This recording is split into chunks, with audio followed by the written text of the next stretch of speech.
Chapter 101. A.D. 1897, the Summer of the Griffin, the 29th Emperor of the Ottoman Empire, Daisos I, was about to ascend to the throne. The White Whale tribe planned to invade, but the news was accidentally leaked. After that, the emperor was furious. In one night, he demoted 37 nobles, removed their positions, and investigated more than 200 high-ranking officers from the 3 major military regions. Crosses were erected along the river, stretching for several kilometers. It was known as the Bloody Night of the White Whale. On the same day, the Ottoman Third Fleet stationed at Finlowend, upstream of Kajisi City, and the Ottoman First Fleet stationed at Sea City arrived at the capital on the same day. They began to encircle and annihilate the White Whale tribe. On that day, the Hermit River, which had the nickname of Flowing Green Agate, was covered in blood. The sound of cannons roared, and the sounds of killing shook the sky. Several districts of the capital became battlefield. The 2 fleets attacked from both sides, and the war started smoothly.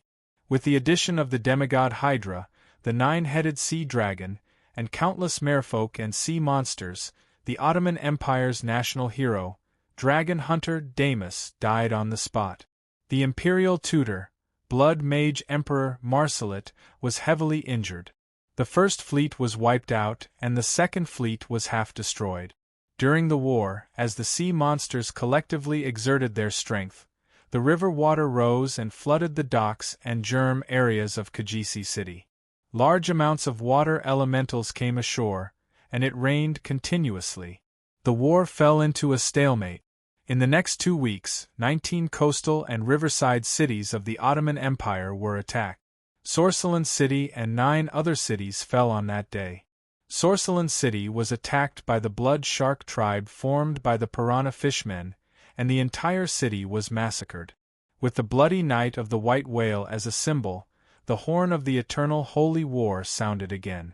Under the command of the water elemental god, Alos, and the evil god, the Queen of Storms, the merfolk who came ashore became the vanguard, and the Chaos faction made a comeback. Due to the information from the princess of a small country, Renée, the Ottoman Empire avoided the desperate situation of being ambushed. Sighing at the kindness of the Donlon Principality and Princess Renée, the emperor promised that the Donlon Principality will forever be a brotherly country of the Ottoman Empire, and once again proposed to Princess Renée. However, after that, the princess rejected the emperor's proposal with the reason that the current situation was chaotic and she was worried about her homeland. However, in private, there was a rumor that Princess Renée complained about Daisos's absurdity and threw 2 red high heels at him, hitting the emperor himself and his finance director, Hermit. It was said that Hermit fainted on the spot and the scene was a mess. The country is in trouble, but he's still thinking. I've never seen such an idiotic emperor. I said I'm not interested in men. You want me to marry you? Unless you find an Edwina's waist and put on a dress. In the eyes of the few who are in the know, Darsos's move to fish in troubled waters is indeed cunning. The so-called Country of Brothers caused the East Mist communal country to be removed from the list of vassal states. As more and more rumors spread, as the shadow of war approached, as a row of crosses with corpses hung on it, as a large number of members of the opposing factions were sent to jail, the original stigma no longer mattered. As long as he is able to lead his people through the crisis, it is more practical than any false reputation. Although the people's evaluation of the emperor had more criticism, the princess of a small country who had made the emperor so obsessed with her that he lost his face and his rationality had become the hottest topic recently. Her beauty and straightforward personality were widely known, and the reputation of the pure and holy snow lotus at the top of a high mountain began to spread. It was said that although she looked innocent and young, she had a special charm that attracted the attention of the king. At this time, listening to the rumors collected by her companions, the flower was so angry that she wanted to kill someone. The flower at the top of a high mountain? Daisos, you sure know how to do favors at little cost. Do you still need me to change the topic? I'll remember this grudge, don't give me a chance. But at this time, I didn't have the time to complain. There were many miscellaneous matters on my shoulders. After receiving the news, Desos investigated it and then patiently used the explosion as a pretext to get rid of the dissidents and consolidate his power. This was still within expectations. After that, Desos used the excuse of returning the favor and the so-called brotherly country to make the aid and resources in the agreement known to the public, speeding up the speed of fulfilling the agreement. Soon, he fulfilled the agreement, and I had to return the key to him. If I didn't hurry, I would have rejoiced for nothing. After all, this was the capital of the Ottoman Empire. Even if there was some trouble, no one believed that the Ottoman Empire would lose. The nine-headed dragon might be strong, but it wasn't invincible. As the subordinate of the malevolent god, the Queen of Storms, its appearance in battle represented the official intervention of the malevolent god of chaos. Its strength was top-notch, and its ability to attract hatred was also top-notch. It was possible that the Dragon-Slayer god envoy sent by a certain god was already on the way. However, the reason why Desos hastened the fulfillment of the agreement was probably because he thought that he had some expectations for the things in the base. If an aerial fleet were to suddenly charge out from the water, it would definitely change the situation of the entire war. Of course, he was also prepared to not gain anything. If I didn't want to gain nothing, I should really hurry up. Did you find Tracy? While we were preparing our military strength, the sudden disappearance of the siren became a problem for us. She suddenly returned to the circus with a box in her hands. There is a special seal on it. Looking at the emblem of a guardian with a shield and a sword intersecting, it should be the emblem of a certain royal family. The emblem of a royal family? Most probably it was a stolen tribute. Harlois and I smiled at each other. We felt that we had finally found our target this time. Waiting was worth it, and it was time to reel in the bait. Stonevilla's ocean bottle, the legendary god equipment of the ancient sea god. It is said that it was able to stir up endless waves in ancient times. However, due to the passing of the ancient god, it had lost most of its power. If it were to fall into the hands of Lady Storm and Stonevilla's wife, the ancient water elemental goddess, it might be able to regain its god power. Upon knowing that there was such a rare treasure among the stolen tributes, and that the siren was looking for the stolen tribute through the subsidiary body of greed, we immediately came to a realization. Regardless of the reason why she leaked the secret of the seafolk, as long as Tracy obtains the god equipment, we must not let her return to the ocean.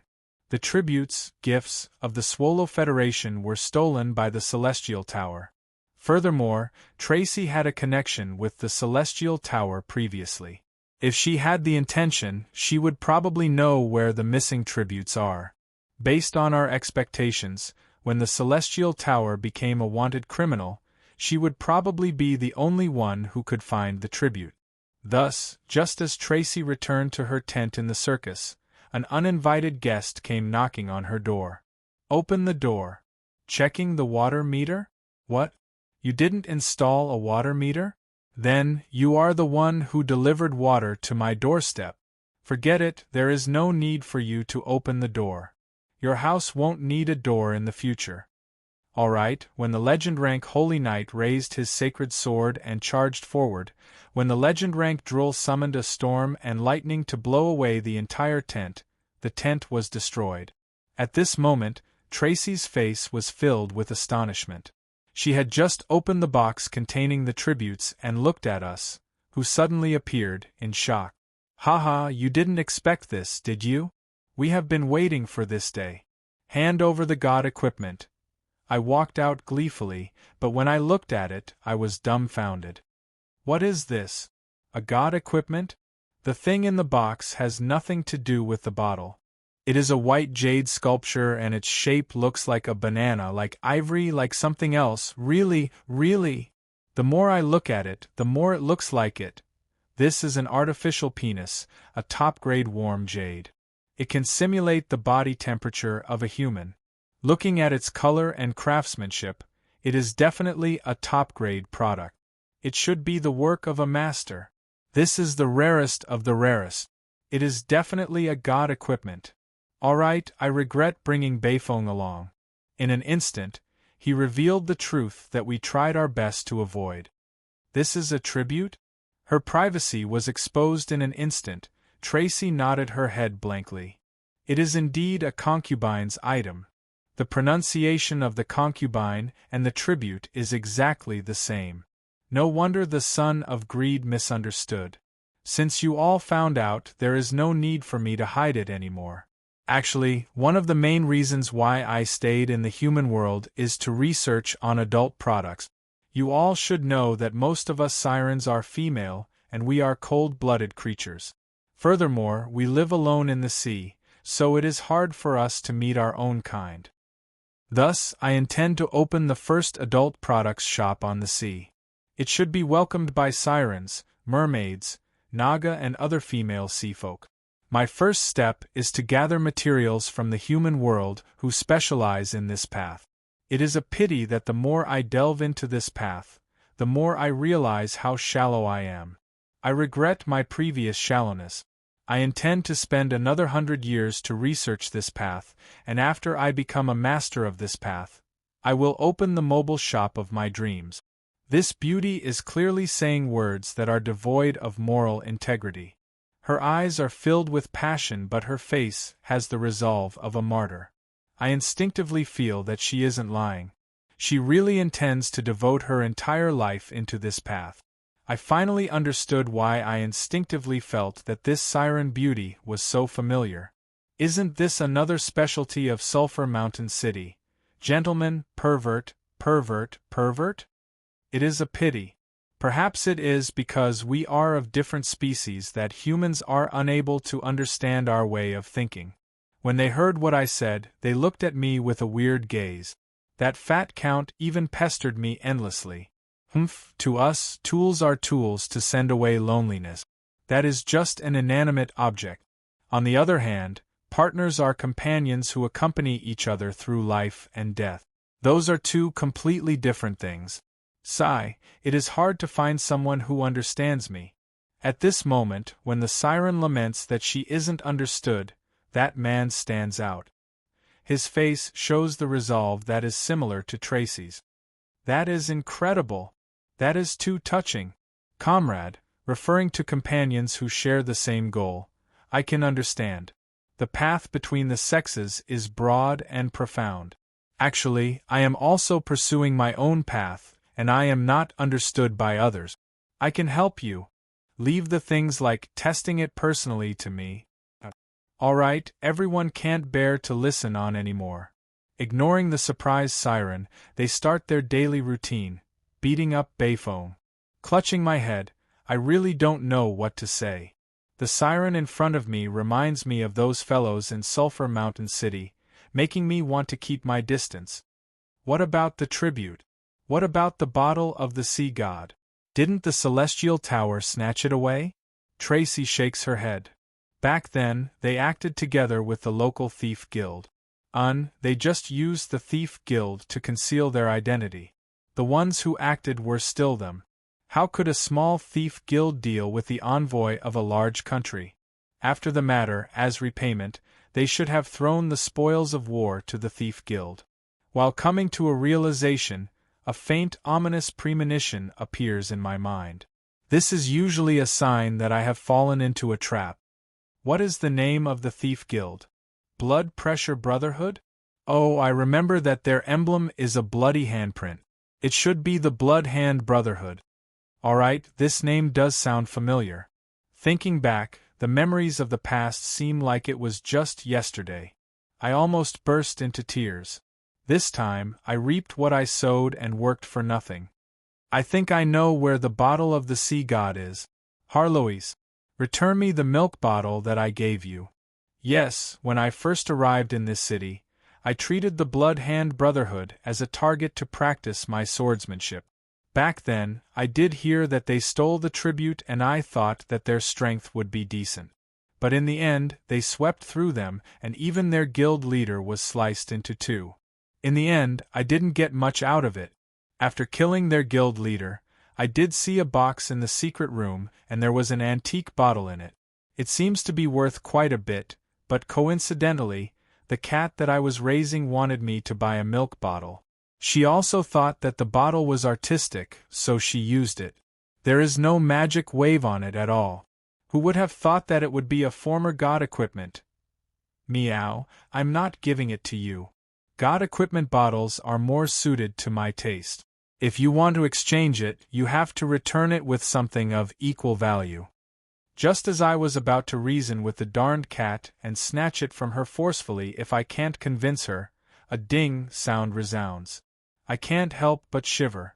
This sound never represents anything good. The darned system is here to kick me when I'm down again? Cough, you got it right, but there is no prize. Congratulations to the gentleman group that you have formed. They are the beautiful siren, Tracy, whose goal in life is to open an adult goods shop. When the number of gentlemen, perverts, in your gentleman group reaches 10, you will receive the epic tier title, King of Gentlemen. The effects are definitely powerful. There are currently 9 gentlemen, and you are just short of one. Please continue to work hard. Actually, there is one in front of you. I recommend the ogre Caven and Dishu, who likes to play around with one another. Although their gentlemanly degree is a little low, the system is helping you this time. You barely pass. There are currently 8 gentleman members. They include the female elf Momo, who is obsessed with Shotas, the exotic elf Diana, who has triple god status, Cassio, who is gradually walking on the wrong path in life, Beifong. He doesn't need any adjectives. He is a legend.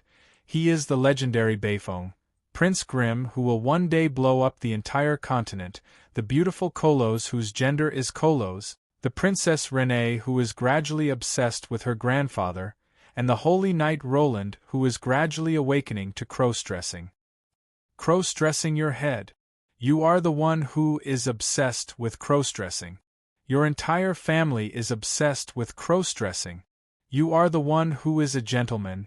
Your entire family are gentlemen. Chapter 102. This world is still very harmonious and loving.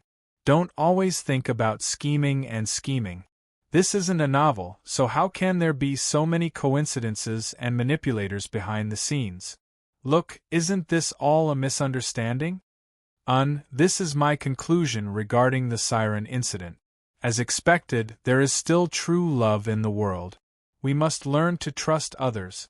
Meow, Roland, no matter how you try to escape from reality, what will come will come. Open your eyes and take a look. The black cat on my shoulder mocked me maliciously. Shut up, I am just pretending not to see it. Yes, I am escaping from this terrifying reality. The righteous church of the God of Law actually became a place for gentlemen to exchange their perverted thoughts. Back then, I was still a normal draken. At that time, I had just crawled out of my egg. I fell in love with him at first glance. He was my adoptive mother. His comb was so majestic, his feathers so gorgeous. Later on, I found out that my egg was lost and the person who picked it up used his own poultry to hatch me. So, your normal time is only a few minutes after hatching? How ridiculous are you? Also, what is the meaning of the adoptive mother and him? He is obviously a male. Also, since he has a comb, he should be a rooster. It was wrong from the start. It is said that oviparous creatures will treat the first creature they see as their mother. Are you draconians the same? I have never heard of it before. You are the only one who is unique. Let me catch my breath first. This fellow really has too many things to complain about. I really can't stop complaining. The great hero Odysseus? Yes, he did have a relationship with a siren friend of mine, but he isn't some great hero. He is just a hoodlum and a playboy. It is said that more than 20 sirens have been tricked by him. He is a bastard. We sirens are really pitiful. We are passionate and lonely by nature. We always have some treasures that we picked up from the sea, but in the end we are always tricked by those bad men who pretend to be heroes. For example, Saint Cassola, Dragon Knight Edwin. Even if we meet a good man, he will turn into a sloppy uncle in less than 20 years. Then, he will turn into an old man after a short nap, making the rest of our lives miserable. That's why most of us find an island to live on, but it's so lonely that we'll still be tricked. Alright, I know that it's hard for you to find someone to vent your frustrations to, but please don't ruin the image of those great heroes in my heart. Why do those great heroes who left their names in history seem like a bunch of emotional swindlers in your eyes? Alright, actually, those stories of stealing divine artifacts and secrets from the sirens do seem like emotional swindlers who break into a lonely widow's house to swindle her for money and sex. Humph, that's because you sirens are too stupid. Look at us elves, we won't fall in love with a short-lived species. Those short-lived species shouted the slogan, "You only have one life," saying that they didn't need to be restrained and wanted to live a brilliant and free life. Wasn't that another way of saying that they were irresponsible and did whatever they wanted? Just like what you said, even if they met a good one, they would die immediately. No matter how I look at it, it's a tragic ending. However, naive children are an exception. They are so pure and adorable, and their eyes are filled with innocence and trust when they look at me. I can slowly paint the colors I want on this blank drawing board without worrying about it turning bad. I can harvest the fruits when they mature. To us elves, what is 20 years? As long as we can eat delicious fruits, even if it's a tragedy, I will accept it. Hey, is this the police? There's a weird auntie here. Momo, can you stop sneaking glances at me when you say such words? Can you stop drooling? I really feel that it's really dangerous. Explosion is an art. No, the explosion is just a means to create a safe zone. Humph, how shallow. As expected, you are just a short-sighted human. No wonder your work is filled with the smell of a third-rate craftsman. Even though it's exquisite and accurate, there isn't a single trace of passion or creativity. I have also seen your so-called artwork. What do you mean by the time and power of the explosion is uncertain? Are you intending to blow yourself up? This is an insult to our entire goblin engineering and goblin alchemy. Do you know how we treat those foolish dwarves who doubt our goblin art? We kick their buttocks and blow them up. All right, Ingo. Belle, I know that you are excited to be able to escape, but the reason why we saved you is definitely not to allow you to cause destruction. And Grim, you know that you are a man of action, but if you don't keep your bomb, I will hang you from the ceiling. I mean what I say. And Ingo, if you dare to detonate the alchemy bomb in your hands, I will throw you into Roland's 88th cannon and send you back to prison with a single blast. The area where the royal prison is located is also in great trouble due to the flood this time. Naturally, the dwarves who almost lost their lives in the underground prison won't just sit and wait for their death. Without any hesitation, they brought forward their plan to escape from the prison ahead of schedule. The news of the giant robot causing havoc in the prison and the prison riot has become the recent headlines.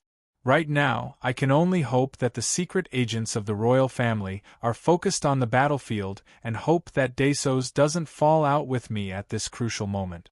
At the very least, he doesn't come looking for me before my plan is completed.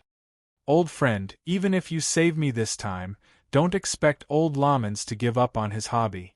Let's spar on the battlefield next time. Old Lamans will return the favor. Also, fallen Grey Dwarf, you are the same. Sooner or later, we will cross hands with each other. Ha, as expected of a smelly and stubborn shield dwarf. We should just watch as you drown. Humph, us shield dwarves aren't country bumpkins who have never seen water in their entire lives. When old Lamans was hunting plesiosaurs underwater, you were probably still sucking on your mother's milk. Oh, there's no need to wait for that day. Let's give it a try now. Alright, I know that you shield dwarves and grey dwarves are archenemies, but at least think about your newly established relationship as prison mate. Alright, as expected, I can't beat around the bush, so I'll just say it directly. Dwarves, put down that stool and cup and go out to fight. Otherwise, I'll throw you into the cannon barrel and shoot you out too. I mysteriously feel so tired, as if my mind has been polluted. As expected, I shouldn't have listened to these fellows. I should just continue sighing about the beauty of the world.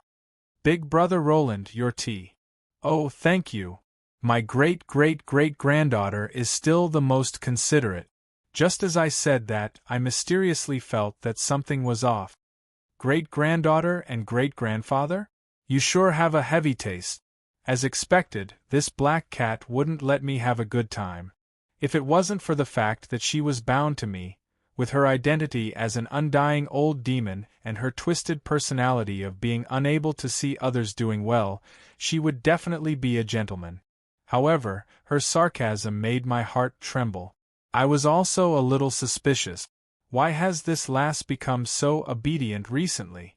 Also, that system notice that I can't look at directly also made my heart pound.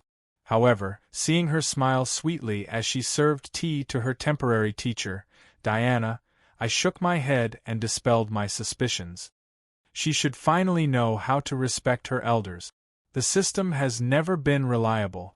I'm not a cross-dresser, so naturally, Renee wouldn't be blind enough to like me. We look so similar, so wouldn't it be narcissistic for her to like me? After hesitating for a moment, I finally spoke. Everyone, prepare yourselves. I'm going out to find 2 people. When I return, I'm afraid that we'll have a tough battle ahead of us. Right, prepare to abandon this place as well. That's right, ever since the Seafolk invaded, the enthronement ceremony, which we didn't even know if it could still be held, was postponed indefinitely. From then on, there wasn't even a reason for us to participate in the ceremony, so there was naturally no need for us to stay here. Also, I keep feeling that something is wrong with the situation. The development of this war is too strange. If this is the front line of the eternal sacred war, the appearance of the god-pet, 9-headed dragon Hydra is too early. However, after thinking about it for a moment, it is to be expected. At his level, it isn't difficult for the 9-headed dragon emperor to transform into a human. There is a high possibility that he is just hiding at the bottom of the river as an army supervisor. However, the pincer attack of the 2 fleets stunned him. If he doesn't make a move, the 2 semi-gods of the Ottoman Empire are more than enough to wipe out all of the seafolk. Thus, the 9-headed dragon, who was forced to make a move, fell into a predicament while massacring the seafolk. As the pet of the malevolent god, he also represents the will of the malevolent god. If he were to chase after them on shore, the war would escalate. Even if the Order gods don't make a move personally, they would definitely send out their Dragon Slayer experts. The direct subordinates of the gods are completely different from the semi-gods of the humans. However, if he were to run away, not only would the seafolk here be annihilated, his master would also be embarrassed. Thus, not advancing or retreating is the best choice. The Åland Empire probably has some hidden forces as well. However, they have already rested for a few hours after firing their cannons a few times. Most likely, they are afraid of offending the great gods. The 9-headed dragon on the other side is the same as well. It has no intention of leaving its original position. As long as you don't provoke it, it will only occasionally spit out its dragon breath once or twice. While watching the seafolk fight intensely, 7 of its 9 heads are lazing around. The horn of the eternal sacred war has just been blown and no one is prepared. If they were to go all out now, no matter who it is, they would only end up as cannon fodder. The 9-headed dragon and the Ottoman Empire aren't fools. However, this kind of stalemate makes me feel that it is dangerous. A stalemate on the battlefield is usually a situation where both sides are in a kind of equilibrium. However, this kind of equilibrium is always temporary. Both sides are strangely restraining themselves because they aren't mentally prepared for the final battle and the huge price to pay. However, they will be prepared sooner or later. As the stalemate ends, it is more likely that one side will suffer a crushing defeat. Looking at the current situation, the loser is most likely the unprepared Ottoman Empire. If Lady Storm decides to go all out in the battle, even if she doesn't mind dying prematurely, if some rash semigod runs off to kill her beloved nine-headed dragon. Just thinking about what would happen if such a possibility occurs, I feel that this riverside city is no longer safe. The technology that Darvis gave me is already in my hands. The fleet of resources is already out of the country's borders.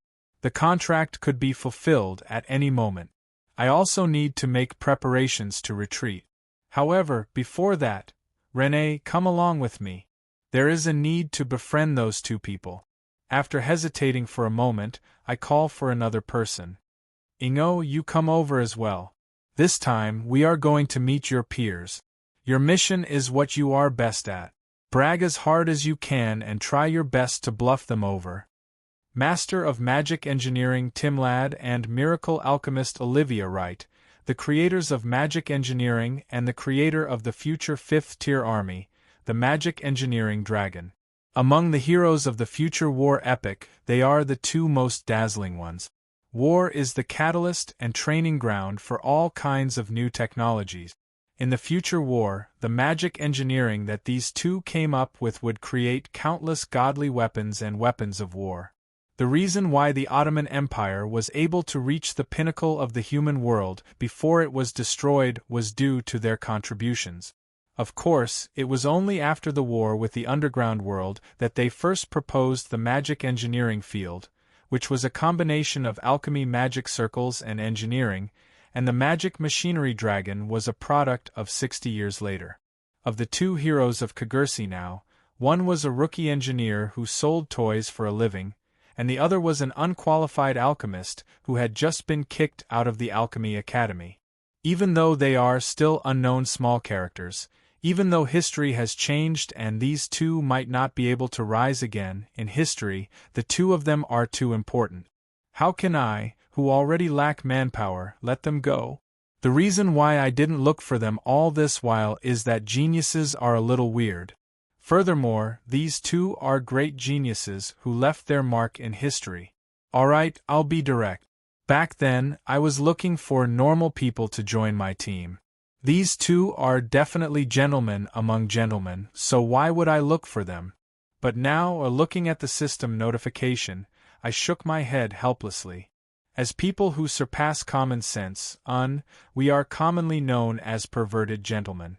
Although we aren't understood by others, that is because we are too persistent in pursuing the path in our hearts, neglecting the eyes of ordinary people. But to a true gentleman, it doesn't matter if others can't understand us.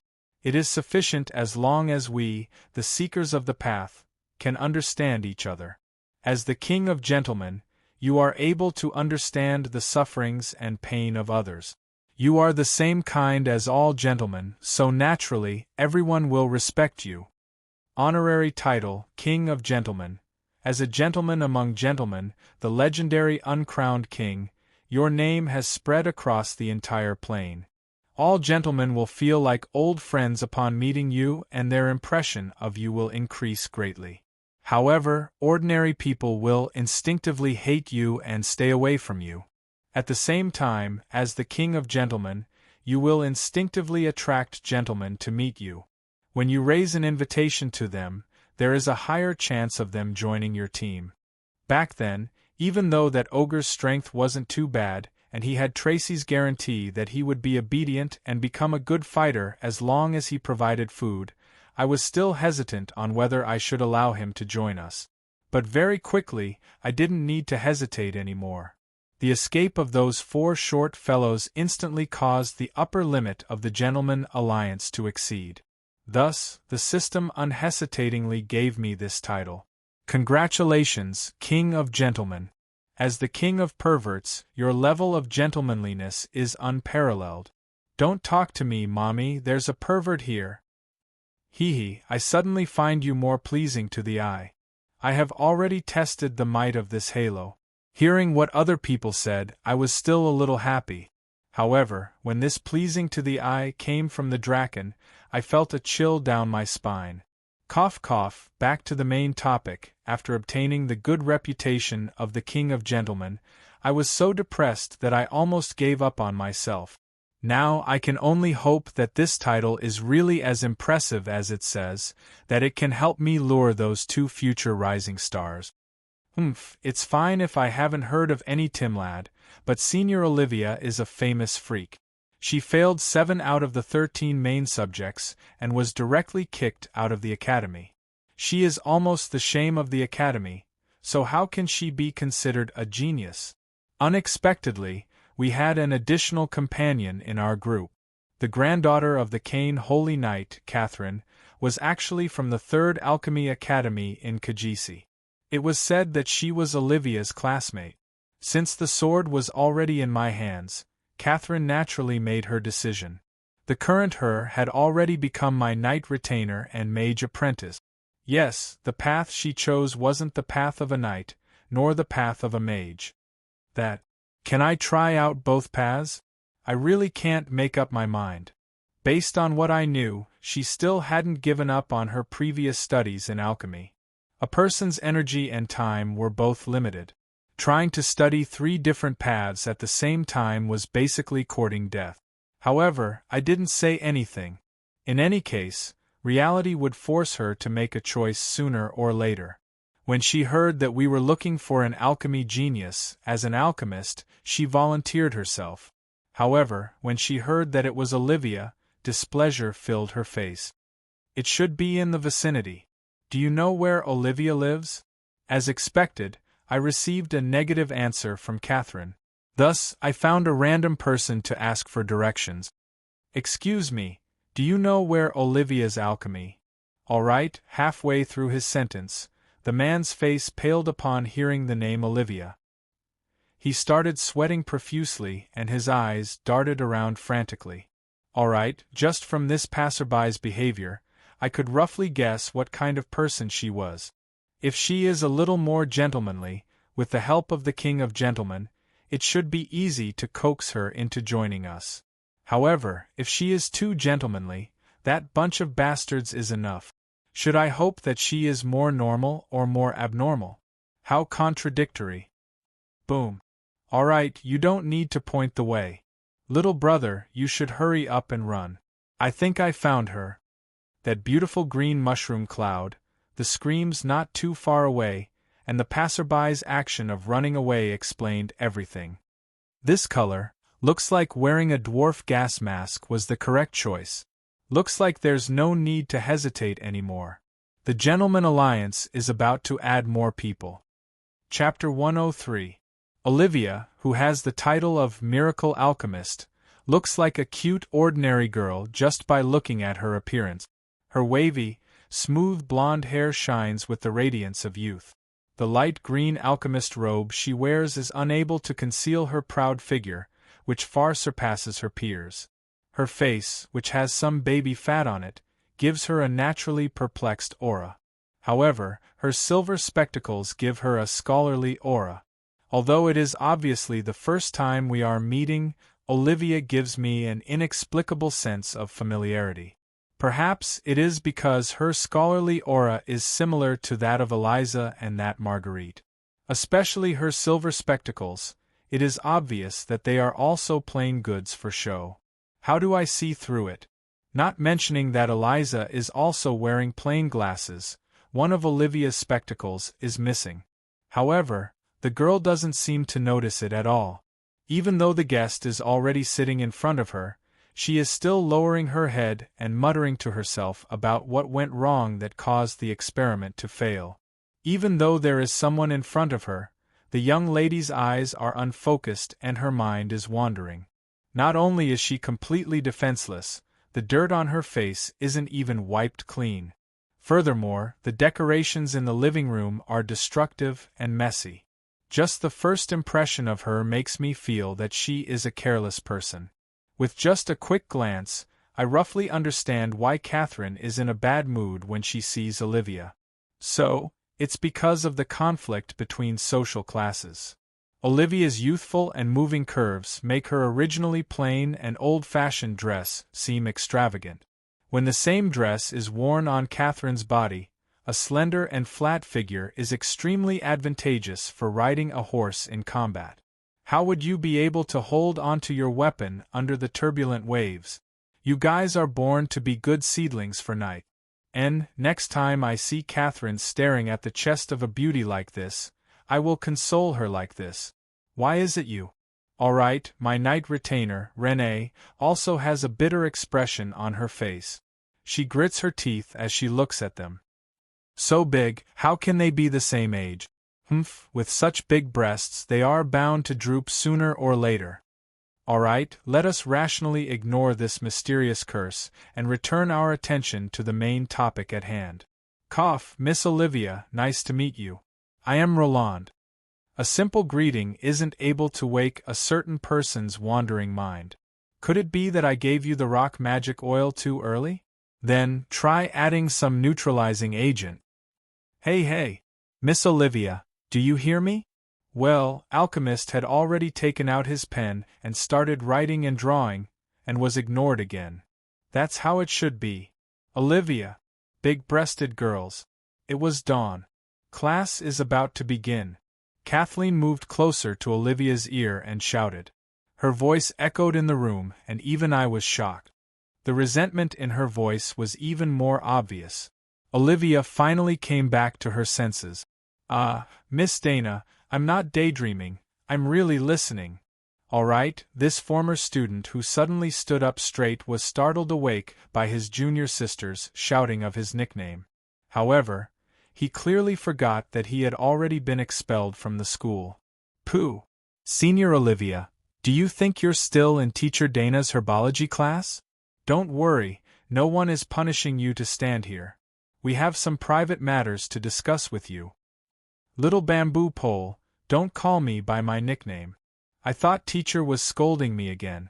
I really don't know why Teacher Dana always targets me.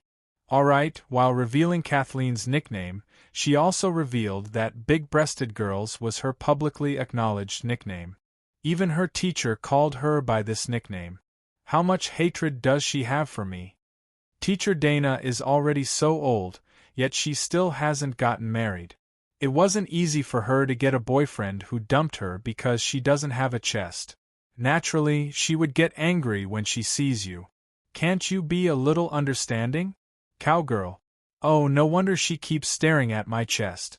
I thought that she was just as weird as those boys. Cough, Alchemist Olivia, I have some matters to discuss with you. The more they chatted, the more passionate they became. Perhaps they had forgotten that there was a male here. I tried to interrupt them, but... This smell is a powerful troll concoction. Why is it labeled as a hair tonic? Ingo took down the bottle from the shelf beside him, and his sharp voice was filled with doubt. Using his identity as a gold-rank alchemist to guarantee that regardless of the color or smell, it is definitely a troll regeneration concoction, and not a hair tonic. Oh, that, it isn't completed yet. I considered transplanting the troll's regenerative ability onto one's hair. That way, no matter how stubborn a bald head is, it would still grow hair. In the end. Wait, I can't drink it. For alchemists, experimenting with oneself is always the best way to understand the situation. Relying on his outstanding resistance to medicine as a great alchemist, Ingo opened the bottle cap without hesitation and gulped it down. Ugh! Ingo clutches his stomach and kneels down. Only then did I realize that a patch of black hair fell off. Turns out that he was wearing a wig, turns out that he wasn't using himself to test the concoction, but to make use of this opportunity to make up for his flaws. This concoction failed? Will he be fine? No, this is a success, but there is a small side effect. There is no need to ask any further. The facts before us have already explained everything. Thick and long hair gushes out from Ingo's bald head. That goblin jumps around in joy. However, very quickly, he falls into trouble. His hair has already reached his feet, but it continues to grow at an insane rate. This design is indeed a success. However, the problem now is how to control the troll's unstoppable regenerative ability. In other words, it can't be stopped. In just a moment, Ingo has turned into a huge ball of hair. His entire body is covered in black hair. The round ball of black hair rolls around on the ground. His eyes and face can no longer be seen anymore. Save me, I can't breathe. He wants to take out the concoction in his robes to save himself, but he can't even stretch his hands out. Too much hair is wrapping around him tightly, and the ends of the hair are already drilling into his nostrils. All right, if I don't save him soon, he will suffocate to death by his own hair. The cause of his death would be hilarious. I hurriedly pull out my sword, but the moment I cut it, it regenerates. This hair is even harder to deal with than a tentacle monster. However, Olivia has a better idea. She has already run to the laboratory table and takes out 3 bottles of concoction. The bottles dance in the air as the liquid is mixed in the air. Under her outstanding concoction skills, the finished product is formed in a few seconds. Then, she throws it out. Puff. As the concoction splatters and the antidote is used, the effects of the troll's hair-growing concoction are dispelled. I'm saved. Phew. With his hair scattered all over the ground, Ingo collapses onto the ground and sighs over his rescue. However, pooh. Haha, what is this, a chihuahua? Is it just an egg? Gnomes are similar to cats and dogs, they have quite a lot of hair on their bodies. Thus, dwarves often tease them as short-legged dogs with long hair. This is also the reason why, under the effects of the concoction, his hair didn't grow wildly, but his entire body grew hair at the same time. Obviously, Olivia's antidote is as effective as the hair-growing concoction. If all of his hair were to be removed at the same time, a bald dog would be as ugly as it can be. Furthermore, there isn't even a single eyebrow on his bald head. In an instant, he turns from a pitch-black gnome to a white chicken, or even the head of a hairless fishman. It is no wonder that René and the others are rolling on the ground in laughter. My hair, I clearly still have 16 strands of hair. They are all gone. Big hair, second hair, third brother. Little 16, you all died so tragically. How can you all leave just like that? How am I supposed to live on? All right, the bald gnome was bawling his eyes out on the ground. As for the act of naming his 16 hairs, it was really, pooh. I'm sorry, I really wanted to say that I am sad. However, looking at the tears flowing down this bald egg, I can't hold it in anymore. Let me go to the side and laugh. All right, let us finally return to the main topic. Ingo, who has forcefully calmed himself down, starts to assess the capabilities of his new disciple. Disciple? As a master alchemist who has just entered gold rank, even the principal of the alchemy school isn't able to reach this standard. Ingo only reveals his identity and states that he is willing to accept her as his disciple. Furthermore, he expresses his praise for Olivia's talent, and it is enough for the rookie alchemist Olivia, who has just been expelled from the alchemy school, to acknowledge her as her teacher on the spot. Olivia, who is only 15 years old, is clearly a rookie. She might have potential and creativity, but her lack of basic abilities has destined her to be polished for a few more decades. Bronze rank might be impressive among her peers, but in front of a master alchemist, she is clearly a rookie. Being expelled from the alchemy school made her the laughingstock of the circle. Even her path to further her studies has been severed. The future miracle alchemist is currently just an apprentice with new ideas. Is this the potion that you concocted? This smell should be the barbaric bull potion. Judging from the color, it seems like there are still some improvements to it. What is the increase in strength? After suffering this loss, even a master alchemist doesn't dare to test the potion on his own. I used the blood essence of a tauren to replace the blood essence of a bull in the original formula. The absolute increase in strength is up to 30%. If one were to consume it, one would have 3 times the strength. However, the side effect is that one would grow horns and a tail, after which one would mysteriously go berserk. I see Ingo's face twitching violently. His hands tremble and he almost smashes the small bottle on the floor. A normal barbaric bull potion would only increase one's strength by 10%. This 300% has the effect of transforming. However, the greater the benefits, the greater the price. After consuming it for a short period of time, it is highly likely that one would not be able to survive. Have you tried it? I have tried it with Xiaobai. It is my dog. After he went berserk, he smashed through a wall by himself.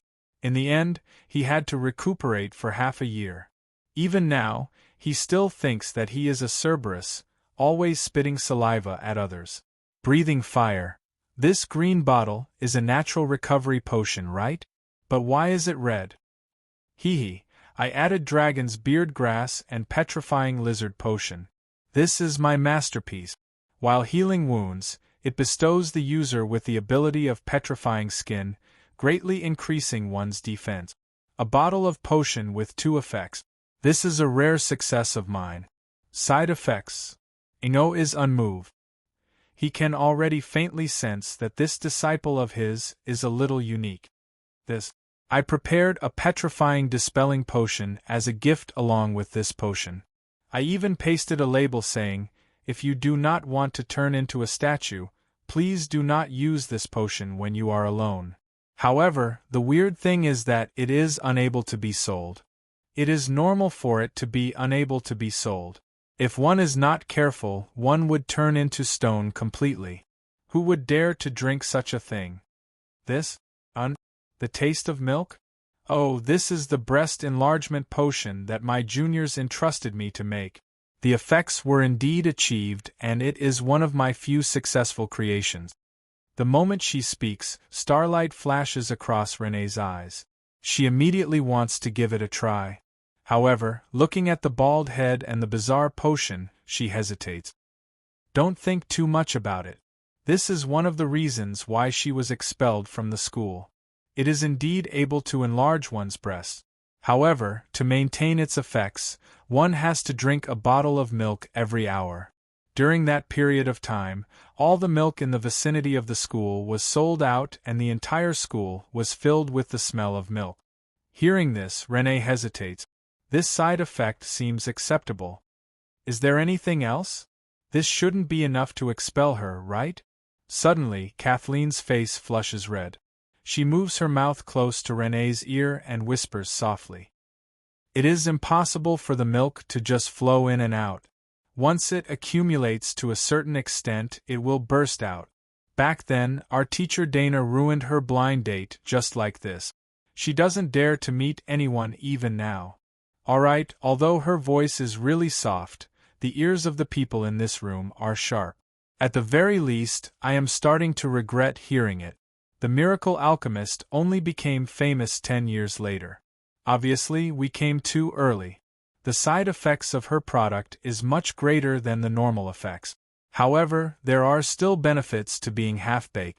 At the very least, it is easy to fool her. In this era, the relationship between a master-disciple relationship and a father-son relationship isn't too far apart. Since Ingo is willing to take her in as his disciple, this master-disciple relationship is more practical than anything else. Alright, a certain lineage that has a tradition of killing one's own master is an exception. At the very least, looking at the harmonious relationship between the master-disciple relationship, the cat on my shoulder looks at me with resentment. Stop biting me.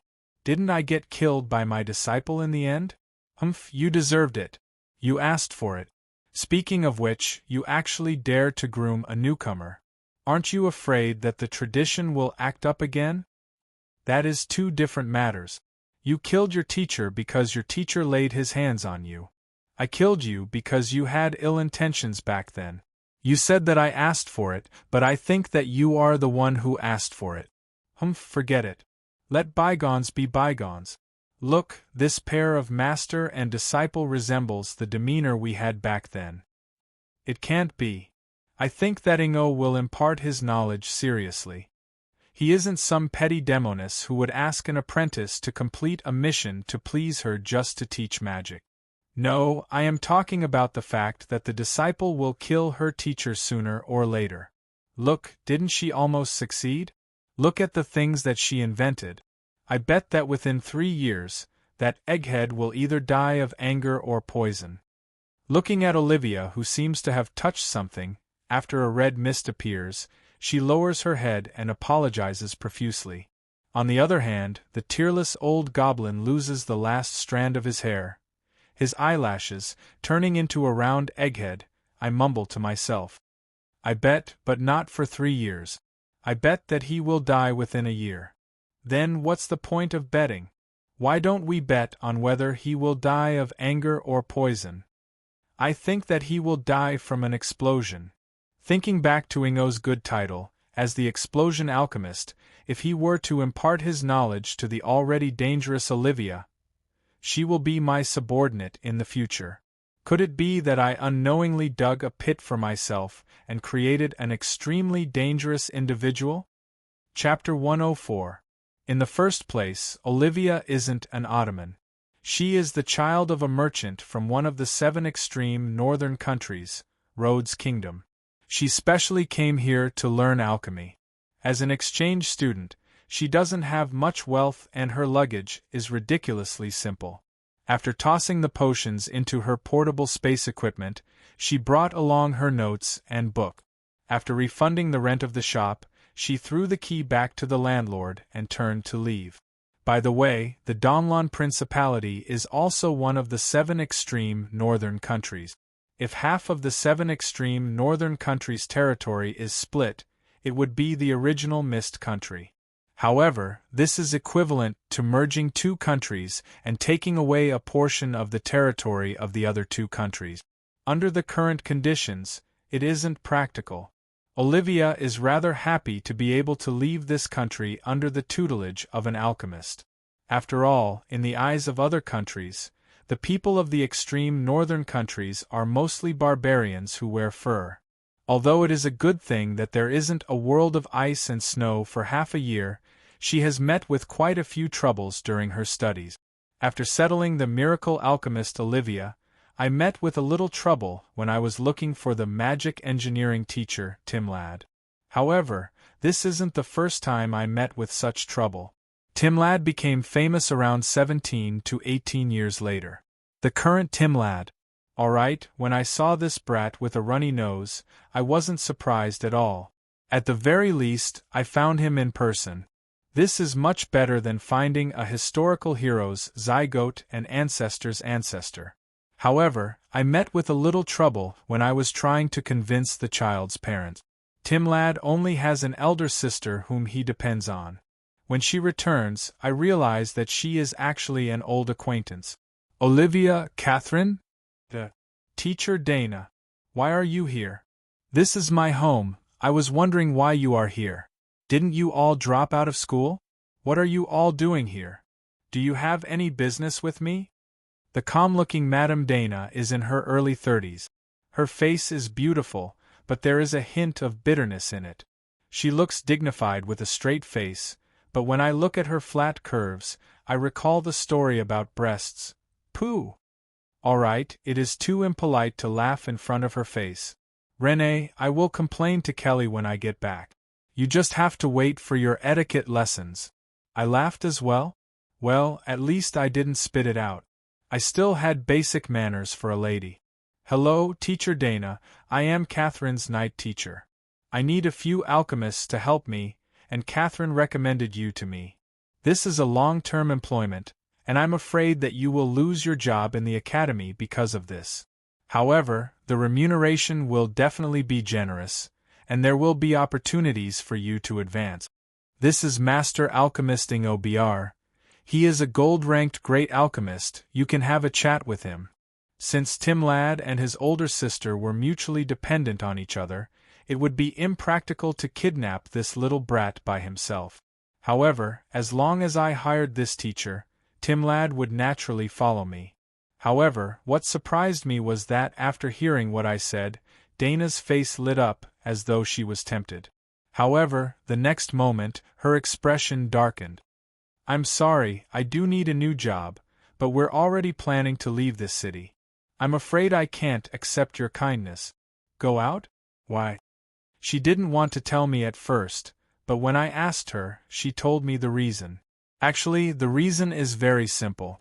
She felt that this city isn't safe, so she decided to leave. The reason why it isn't safe is because of the humongous creature that can be seen from the window. Nine-headed dragon Emperor Hydra, the humongous body occupies half of the river. That raised dragon head can be seen from a few city districts away.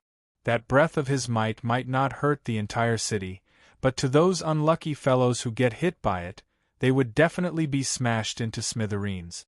This isn't the nine-headed dragon emperor who possesses a portion of the dragon's bloodline in the swamp area. The sea monster Hydra that was left behind from the ancient times is a god pet, and it has long obtained a portion of god power.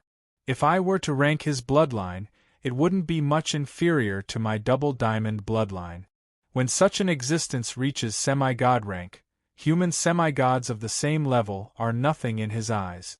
From the very start, this nine-headed dragon emperor is an almost invincible existence in the mortal world.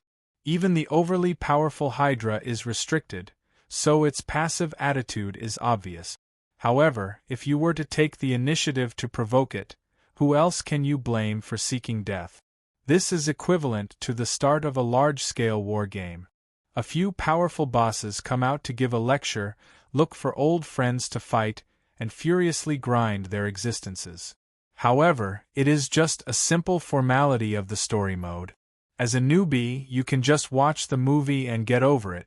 If you think that you can solo the boss and charge forward and shout, "Evil, die, I want the Dragon Slayer," who else can you blame if you get killed in an instant? At the very least, after understanding the other party's strength, Daisos doesn't intend to fight recklessly. He also doesn't intend to completely anger the owner of the nine-headed dragon, Lady Storm. Looking at his passive way of dealing with the situation and the application letters sent to the various churches, he seems to be waiting for the Order gods to come and solve this problem. Of course, if the nine-headed dragon were to come ashore just like that, Daisos would probably go all out to fight a decisive battle to protect his country. That Hydra obviously knows what he is doing and doesn't intend to escalate the battle, which is why the battle has fallen into a stalemate. On the other hand, the seafolk under his command are putting in more effort. Other than the fact that they have a powerful boss, the main reason for this is because of an accident. In order to put up a front, magic oil lamps were installed along the coastline along the river. What is being burned is the most luxurious item in the human world, the expensive mermaid oil. Mermaids themselves have the reputation of being the beloved of the sea and the royal family of the seafolk. Thus, when the mermaids of the white whale tribe see these oil lamps, it is no different from seeing an ogre cooking human meat pot. They will fight to the death, and the battle escalated. Even though the seafolk are still unable to break through the sturdy protective layer and temporary barrier, the Ottoman Empire has already suffered a lot of losses. The appearance of the nine-headed dragon caused the docks to sink into the river.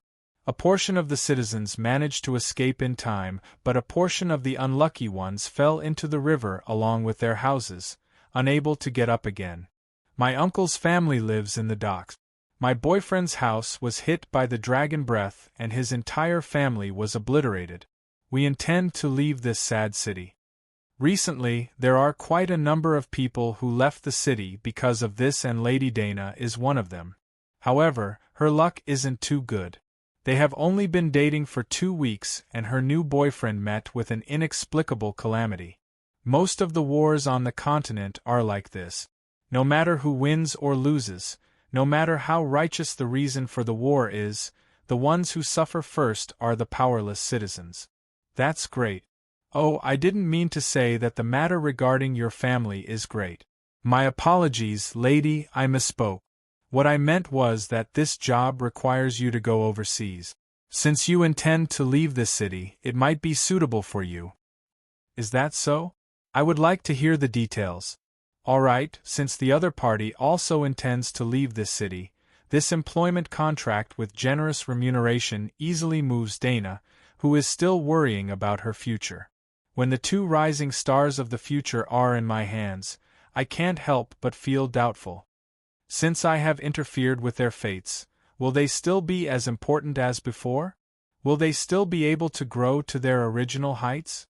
But thinking about it from another perspective, even if I didn't interfere, the fate of the two of them would have already changed.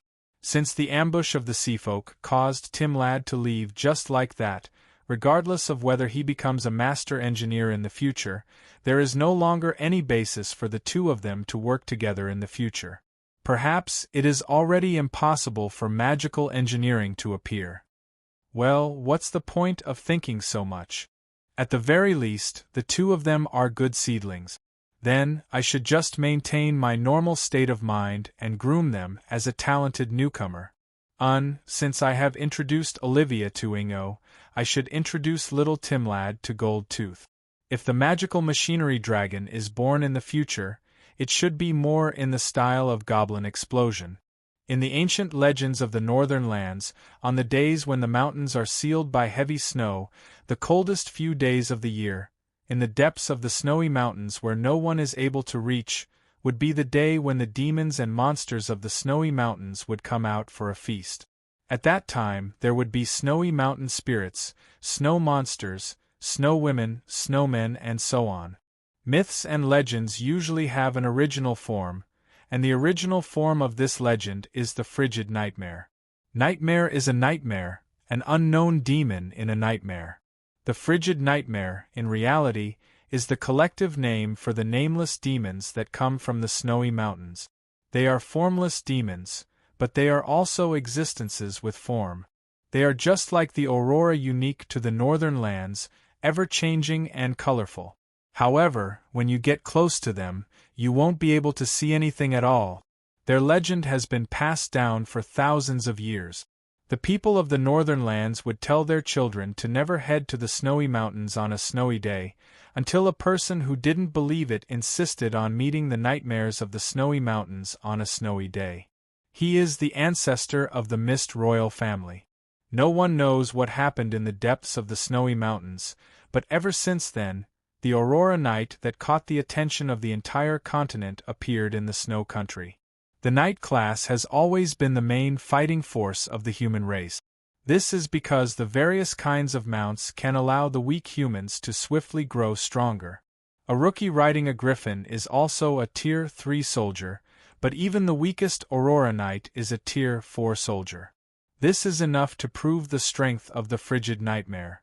The frigid nightmare is a spiritual being, so its form isn't fixed.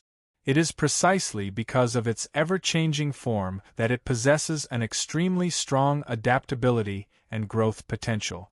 The frigid nightmare will grow together with the young knight whom they share a mind with. They will draw nourishment from the soul of the knight.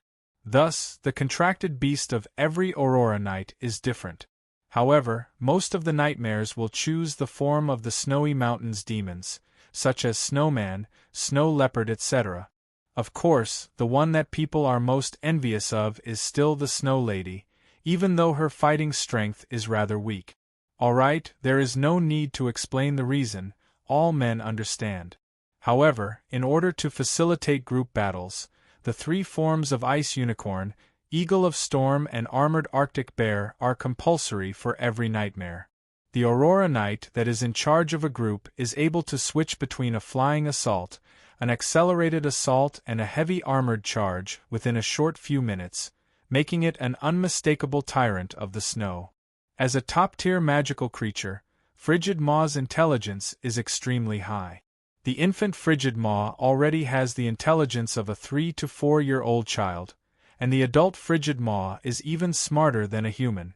Many of the Aurora Knight, who is in the form of a snow lady, never married, probably because they fell in love with their contracted magical beast. Due to the existence of the bloodline contract, it is easy for the Mist royal family to gain the recognition of Frigid Maw. In the past, the members of the Mist royal family would basically have the identity of an Aurora Knight, and their reputation among the commoners is extremely high. In my generation, there is no doubt that Cavendish is an Aurora Knight. His nightmare is able to freely switch between an ice dragon and an ice behemoth, and it is even in the enviable form of a snow lady. Not only is it powerful, it is also pleasing to the eyes, it really makes one envious. Alright, speaking up to this point, everyone should have already guessed it. The reason why I keep emphasizing on the enviable snow lady is because I don't have one. In fact, I am not even an Aurora Knight. Silver rank is the lowest starting point for this kind of arrogant ice magical creature to acknowledge me. Back then, I was just a bronze rank rookie. By the time I reached the standard of combat strength, we were already in a long war, and it was unrealistic for me to casually change my power form. Thus, I could only look at the envious, jealous, and hateful sisters beside the knight. In my second and third life, the Aurora Knight is already extinct in the continent, and the sudden appearance of one is equivalent to exposing my identity. I am not so foolish as to seek my own death. Now, my power system has already taken shape, and I already have a mental plan for how to develop it in the future. My power system is already complicated enough, adding another Aurora Knight to it would bring more harm than good. Thus, I can only look at the envious, jealous, and hateful Snow Lady Sisters. Yes, Snow Lady Sisters. In this period of time, there are only two people who have been acknowledged by Frigid Maw. One of them is a male knight named Eloin. His nightmare form is a snowman, or perhaps it should be called a snow gorilla. Even though it is shockingly ugly, it is agile and possesses immense strength, making it an extremely useful nightmare for chaotic battles. The reason why he was acknowledged, other than the fact that his nightmare was once the companion of my ancestor, it is also because he is one of the only two gold rank knight of the royal knight family. If we were to directly use the nightmare left behind by our ancestor, the advantage is that we would be able to save on the long period of nurturing it. However, the disadvantage is that there would be many problems in the coordination between the knight and the nightmare. It wouldn't be as smooth and easy as if we were to nurture them since they were young. The other newly born Aurora Knight is Renee, who was forcefully pulled up by me using my golden finger. The moment she became a silver rank, those arrogant nightmares who refused to acknowledge anyone took the initiative to contract with her. In the end, she ignored the strongly recommended heavy ice wild boar and snow giant, choosing a snow lady called Seva. But in reality, these heavy monsters are the fastest way to raise her weak battle prowess and worrisome survivability. They are all so ugly. Sister Seva is so beautiful and mature, I would definitely choose her. Alright, should I say, as expected of a princess? The moment those words came out, the huge and burly nightmares were all heartbroken. But at this moment I approve of this choice, because, even though the Snow Lady form is weak in close combat, her power of ice and snow is one of the strongest. Creating ice armor and ice weapons is the fastest, and at this moment, what we need the most is this ability. With the help of the Siren Tracy, our group walked directly from the bottom of the river.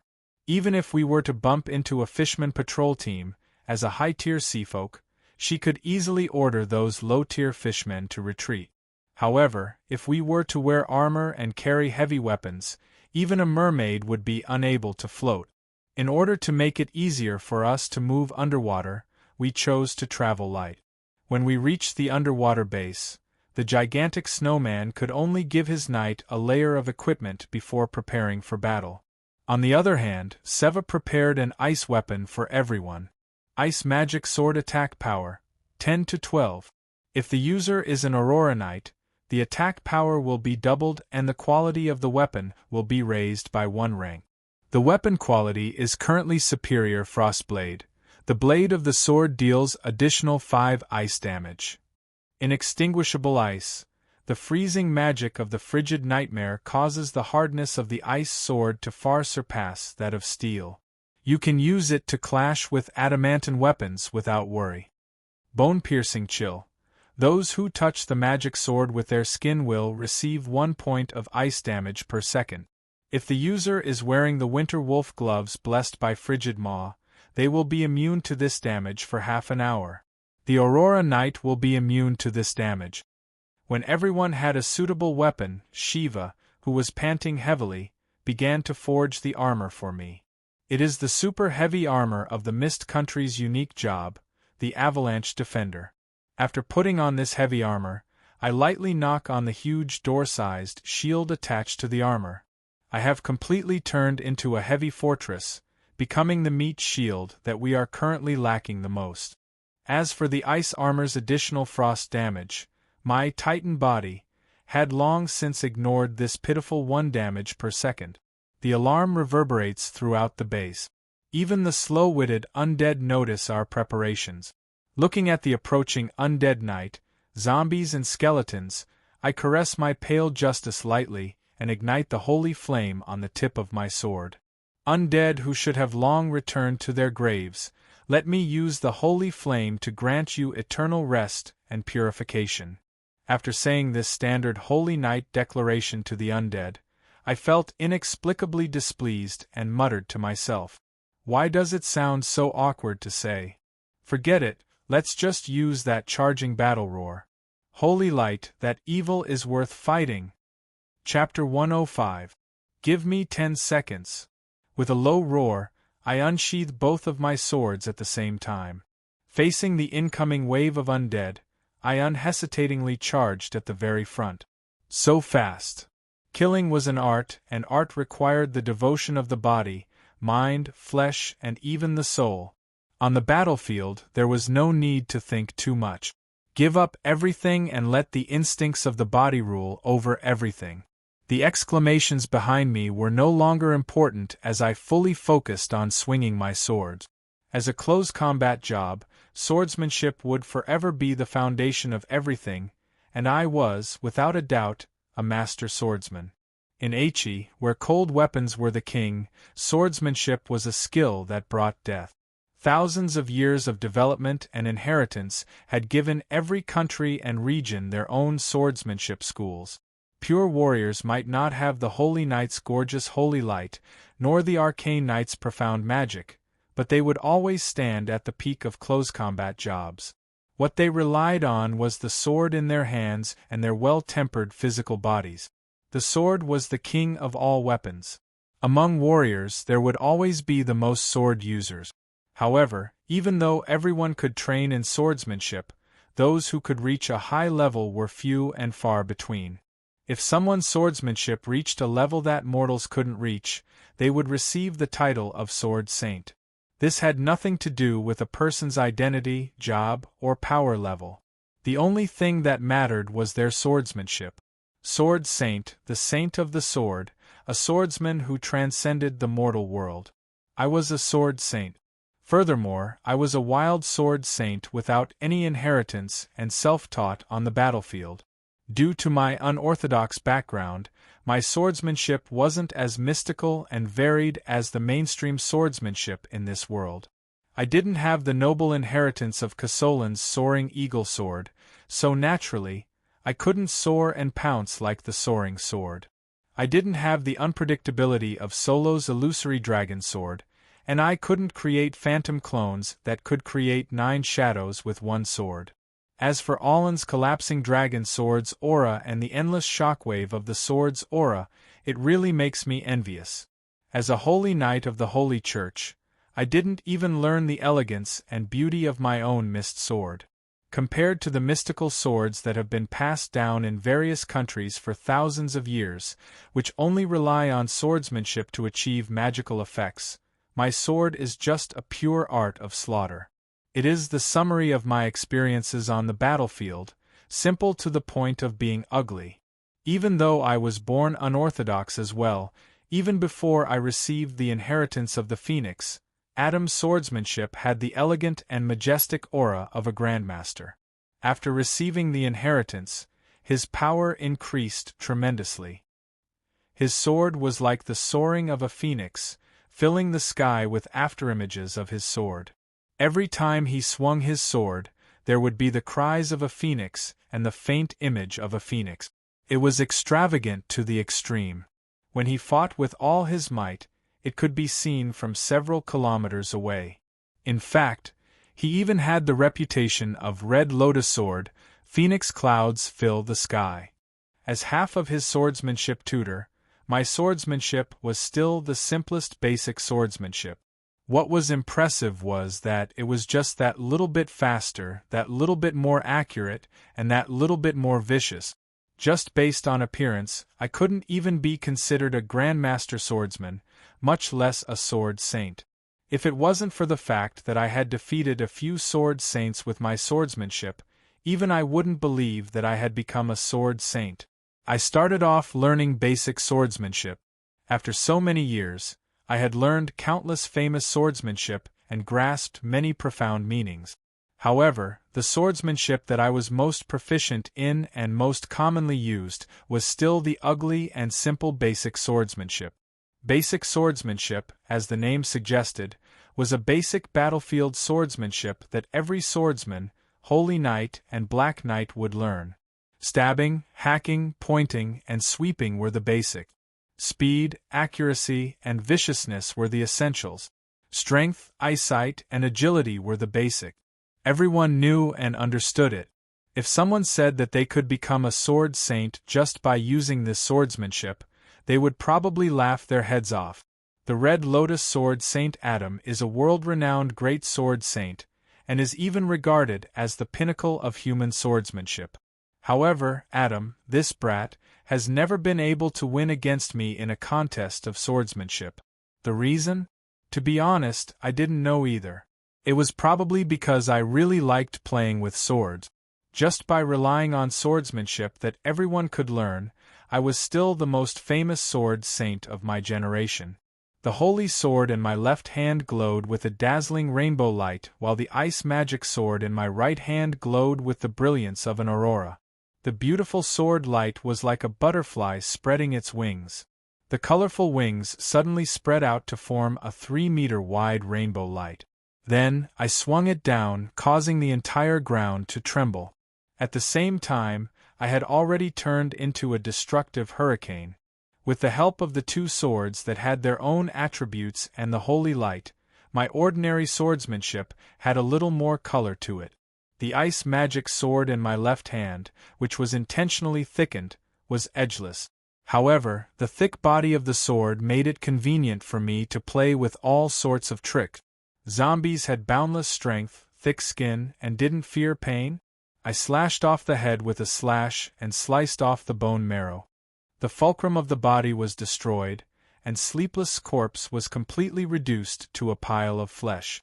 The General Skeleton was like steel, and it didn't fear piercing or sharp weapons. With a sweep of my sword, the huge door-sized sword turned into a huge club.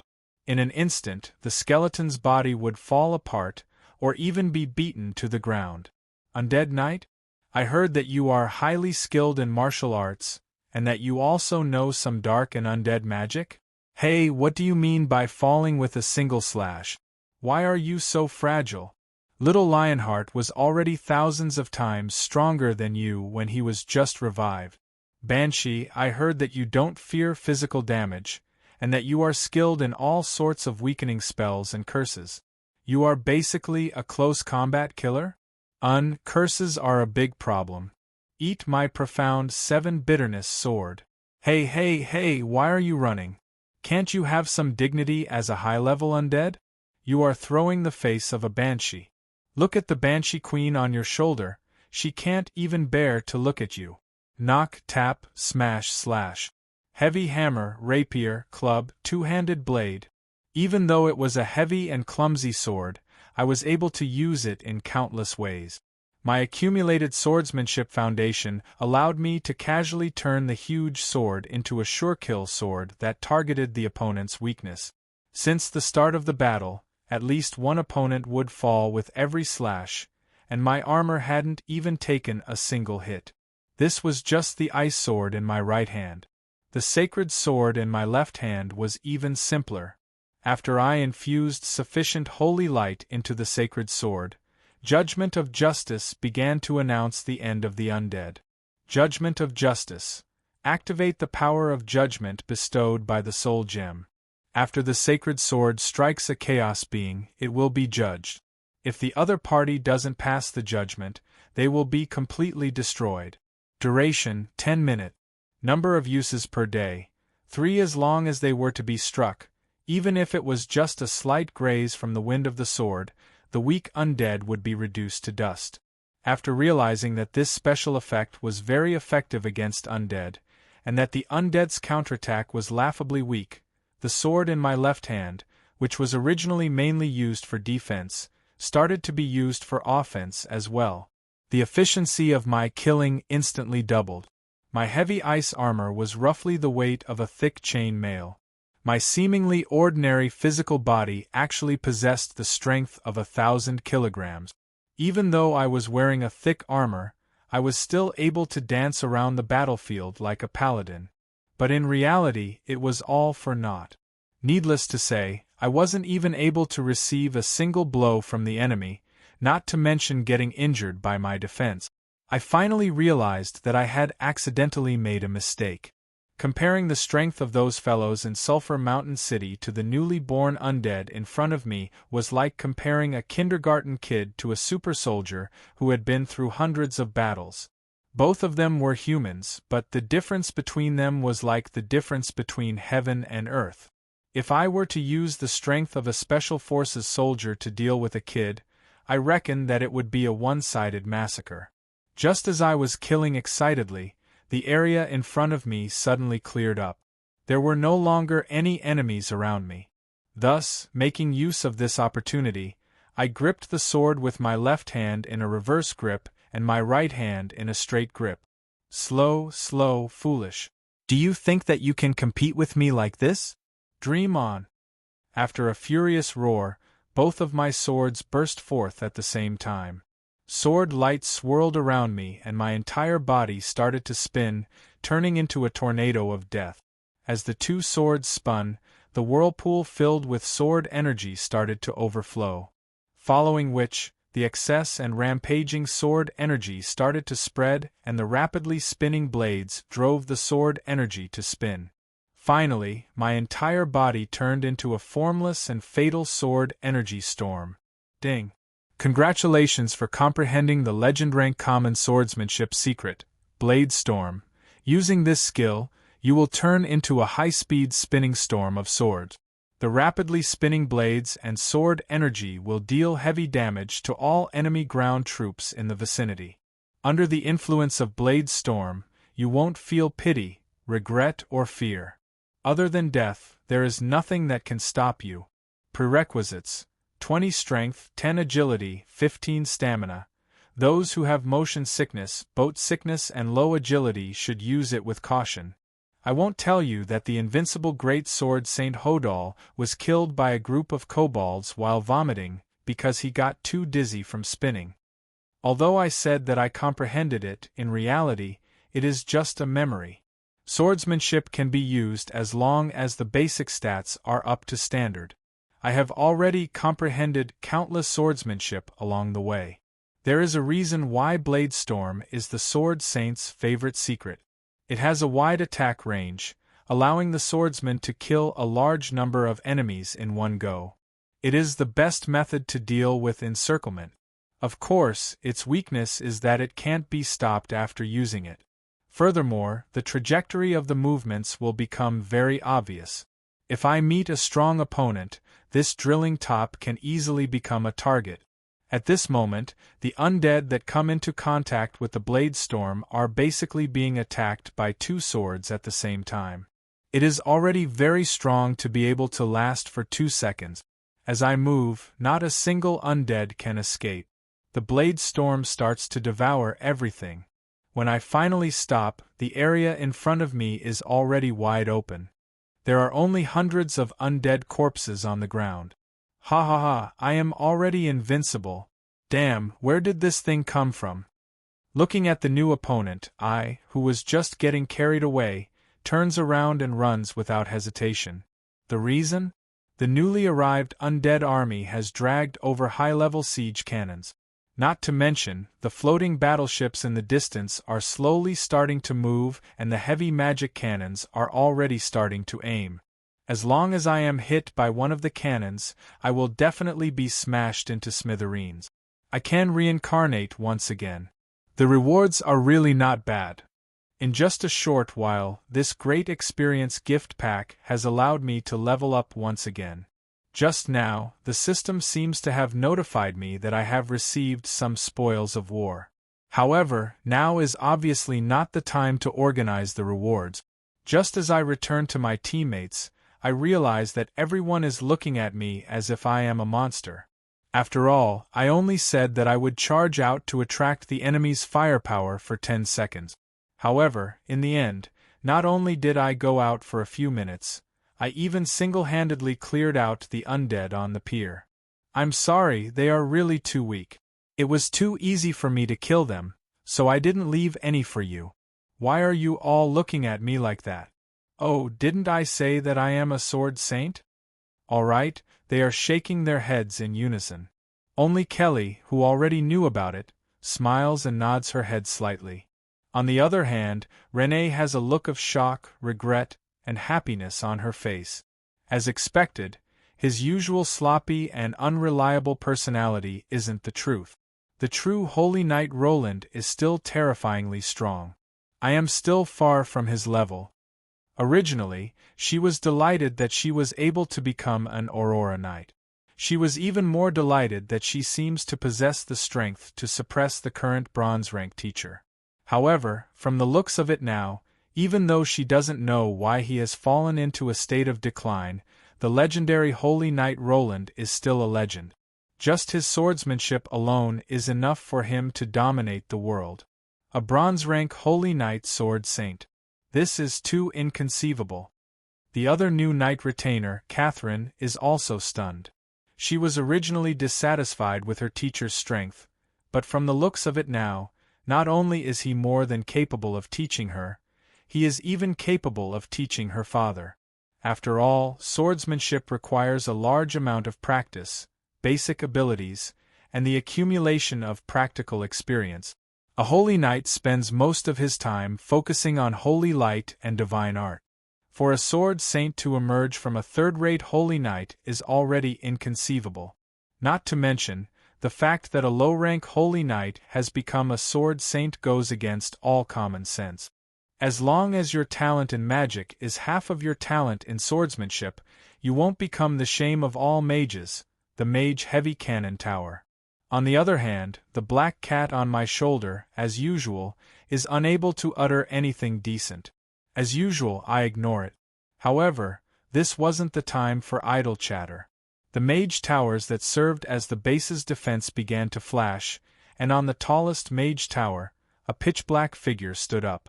That familiar skeleton that was overflowing with death magic made me sigh in admiration. It's actually another one that's running around naked. Are liches allowed to be naked? How uncivilized, how indecent. The undead's culture is just this corrupted. If this was Sulphur Mountain City, you would have long been beaten up by the town security. What's even more dangerous is the airship that is floating in midair. The pitch-black magic heavy cannons that are docked at the port have already begun to charge. As for me, I am completely unmoved. Pack. With a snap of my fingers, 2 heavy cannons open fire at the same time. However, boom. Boom. The airship's target isn't us. 2 of the mage towers in the base are shot at the same time. One of them even has a hole in the middle and starts to collapse. I've never seen such a lousy cannoneer. Stupid shorty over there, raise the angle by 10 degrees and tilt left by 30 degrees. The loud voice of the ace hunter, Lowens, could be heard in midair. From his proud commanding, it seemed like he was the one who shot the cannon that destroyed the tower just now. Idiot, I was aiming at the Lich just now. Then you missed even more. You hit the wrong mage tower. Raise the angle by 40 degrees and tilt right by 30 degrees. At the same time, Diana and Kolos appear on 2 separate airships. Look, we attracted the enemy's attention and allowed the 2 strongest mages to sneak onto the airship with the shorties who specialize in cannons. Our plan to take over the 2 airships at the port and use them as our fighting force has been a great success. Ha, I told you that we're already invincible. Looks like I really can't say that. A few warehouses in the base are opened and 4 identical airships start to float up. It seems like our plan isn't complete enough. After all, airships aren't ships. Since they can fly, they can easily hide in the base. Those above focus on dealing with the airship. Leave the Lich to us. Allowing the mages to do as they please is equivalent to courting death. Looking at the Lich who is being protected by a group of undead knights, the Yeti Knight who acts as a meat shield has already charged to the very front. The knight fearlessly starts to charge, so how could I possibly fall behind? Chapter 106. Know yourself, know your enemy, and you will never be defeated. Although this isn't a new maxim, it is a principle that I have always believed in war. If you don't even know how much strength the enemy has, then you shouldn't have fought in the first place. In a temple, the one who calculates more wins, the one who calculates less wins, not to mention the one who calculates nothing. The outcome of a negotiation is usually decided by the situation of the two parties before the negotiation. I also believe that the outcome of a war will be decided before the start of the war. A war without benefits and no chance of victory is undesirable. Due to the sudden appearance of the 9-headed dragon emperor, the Ottoman Empire and the Sea Folk are in a stalemate. However, a stalemate is always short-lived. I expect that the situation will change very soon. No matter which side gains the upper hand, it won't be a good thing for me and Donglan. If the Ottoman Empire wins, Dasos's position will be stabilized. Based on his personality, he will most likely cause some trouble. If the Seafolk Empire wins, I'm afraid that this city will no longer belong to humans. Just like the legendary underwater city of Yasuo, it is not impossible for it to completely sink into the water. Thus, I make use of this stalemate to conquer this underwater base, and use it as a base to obtain the airship technology and samples. This way, I will be able to reap some benefit. If the situation turns bad, I will be able to escape. The contract can be completed at any moment. There isn't much time left. There is only one chance. If the first attack fails, then it will be troublesome the next time. With the help of the Queen of Banshees, it isn't difficult for a few low-tier undead to sneak in. I have already done enough scouting and preparations beforehand. The structure of this base isn't complicated. The dock area is where the airships are being constructed, the mage area is where the mages and craftsmen live, and the 6 mage towers are the most dangerous defensive structures here. There is a squadron of White Wolf guards stationed here. There are around 300 of them. The only ones who can fight are the mages. Based on the usual 10:1 conversion rate, there are around 30 undead who are qualified to become undead knight. As for the banshees, liches, and other high-level undead who possess silver rank and intelligence upon awakening, the conversion rate is even lower. I don't think it will exceed the number of undead knight. In other words, there shouldn't be more than 100 high-level undead. However, judging from the current situation, there were more than 100 Death Knight squad members, so there was only one possibility for such a high conversion rate. Should that Prince Callison have been secretly practicing necromancy since he was a human? A prince of a kingdom is actually a necromancer above the saint level. Looks like he's plotting something big. Very quickly, the scouts discovered a few hundred-man pit. It seemed that after realizing that they were isolated, they had started a massacre in order to reduce the consumption of food. Then, seeing that the situation was not right and that they would not be able to connect to the outside world in a short period of time, Callison decided to reveal his identity as a necromancer. He turned himself into a lich and his subordinates into undead. He even had the help of undead workers who did not sleep at all, allowing the construction to proceed ahead of schedule. In fact, during the scouts' investigation, they had already discovered the soul summoning tower and the undead converter that could convert the living into undead. However, they weren't sure if they were built secretly or after the isolation. This evil device that could convert the living into brainless low-level undead amidst endless pain was definitely the most evil of all evil. The soul summoning tower was a taboo even in Shilua. After all, although this device could convert undead on a large scale, no matter what went into it, it would only turn out to be cannon fodder like skeletons and zombies. Not only that, these mass-produced undead were naturally lacking, making it difficult for them to grow and evolve, not to mention awakening into intelligent high-level undead. Shilua wasn't completely devoid of living residents, although most of them were slaves or vassals. Not to mention, there were dozens of undead masters who could satisfy all kinds of conversion requirements. This highly effective but low-quality conversion method was only suitable for massacring entire cities in times of war to convert cannon fodder. The several hundred-man pits that were equivalent to a massacre had already touched the bottom line of the divine art. A massacre and this infamous soul-summoning tower, Prince Calison's actions could no longer be described as excessive. This also gave the law job class a reason to crusade against Calison. Otherwise, I would have to think of another way to fill in the loopholes that Kolos and the others had left behind. Right now, the enemy's main fighting force was probably the brainless skeletons and zombies that the blacksmiths and their family members had converted into. Judging from the sheer number of them, the soul-summoning tower, which was viewed as a taboo, was indeed very powerful. Calison had indeed done it without any limits to make the best use of everything. My intelligence work was already quite good, but it was impossible to take every possibility into account on the battlefield. What was unexpected was that the enemy's progress was far too fast. There were already 4 light assault airships that had entered the storage. Boom. Boom. Cannons boomed in midair, thick smoke billowed, and metal shards and wooden planks fell from the sky. The cannons between airships of the same type were even more brutal and intense. Vulture Type 1 assault airship. Its original form was a small gunship used for surface warfare, and it was also the prototype of the floating airship fleet. It had a magically charged main cannon, 2 engineering cannons, and 2 harpoon cannons. These were all excellent weapons originally used for surface warfare. It was designed to carry 30 people, but it could even carry 5 or 6 people.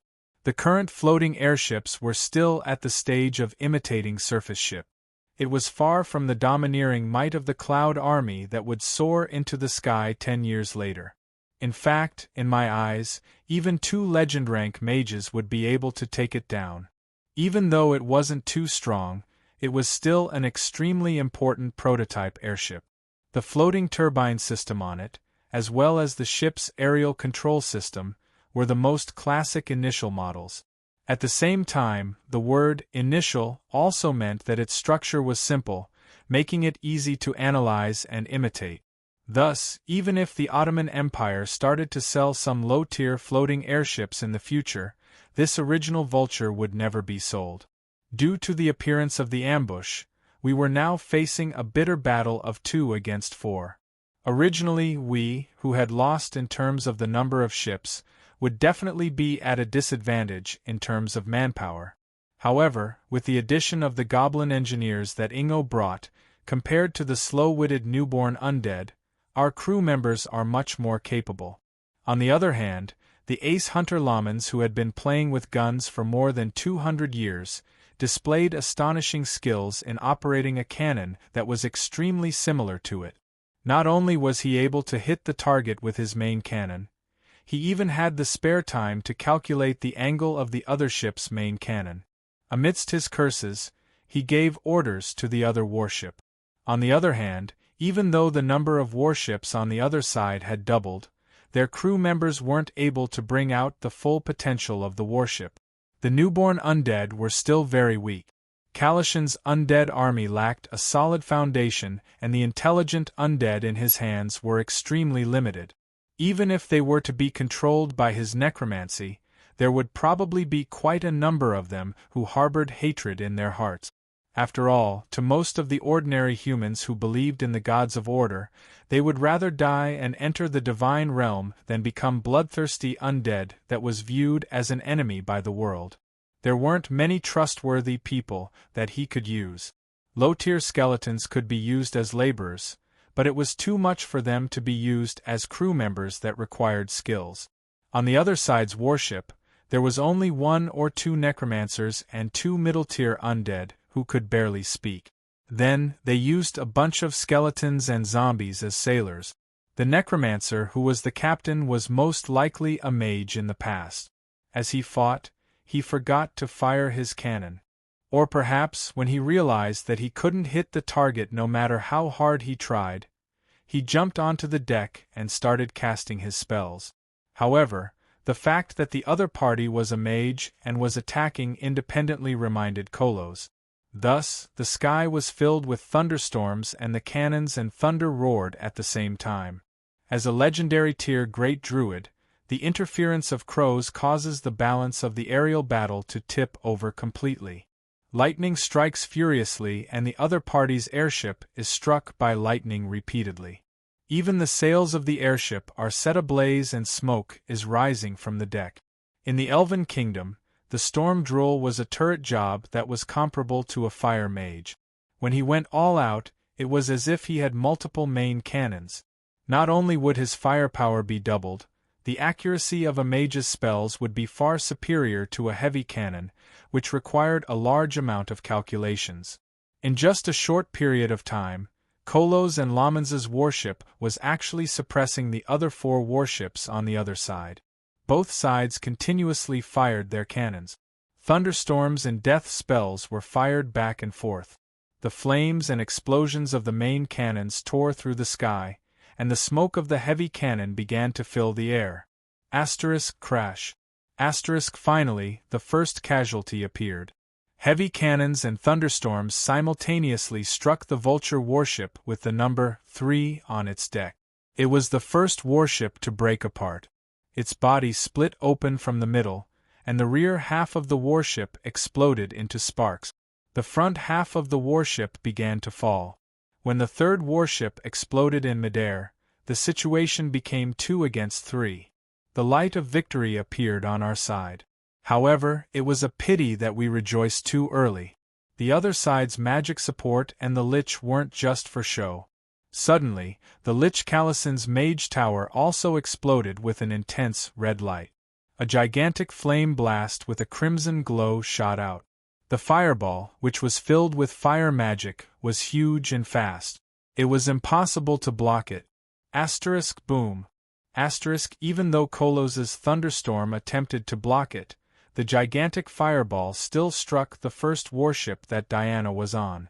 Fire magic was extremely powerful. Even the strategic-level flame blast that Calison cast through the Mage Tower's amplification was not something that Kolos's thunderstorm could compare to. The next moment, the same misfortune as the third warship happened to its sister warship. The first warship's silence was even more direct than its sister's, and it immediately began to break apart in the explosion.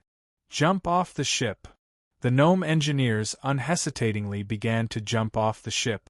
Their good habit of always being prepared for explosions and preparing an escape route saved them. After giving the order to abandon the ship, numerous white parachutes appeared in the air. These were the gnome parachutes that were hung on the side of the ship. But unfortunately, as a melee holy knight who had been wearing heavy armor for a long time, Diana was basically useless in aerial combat. Ever since she successfully took over the warship, she became nothing more than a decoration. However, she was overjoyed to find the Ottoman specialties, the micellar mithril alloy full-body armor, in the Vulture assault airship. This was a rare item that definitely couldn't be found on the market.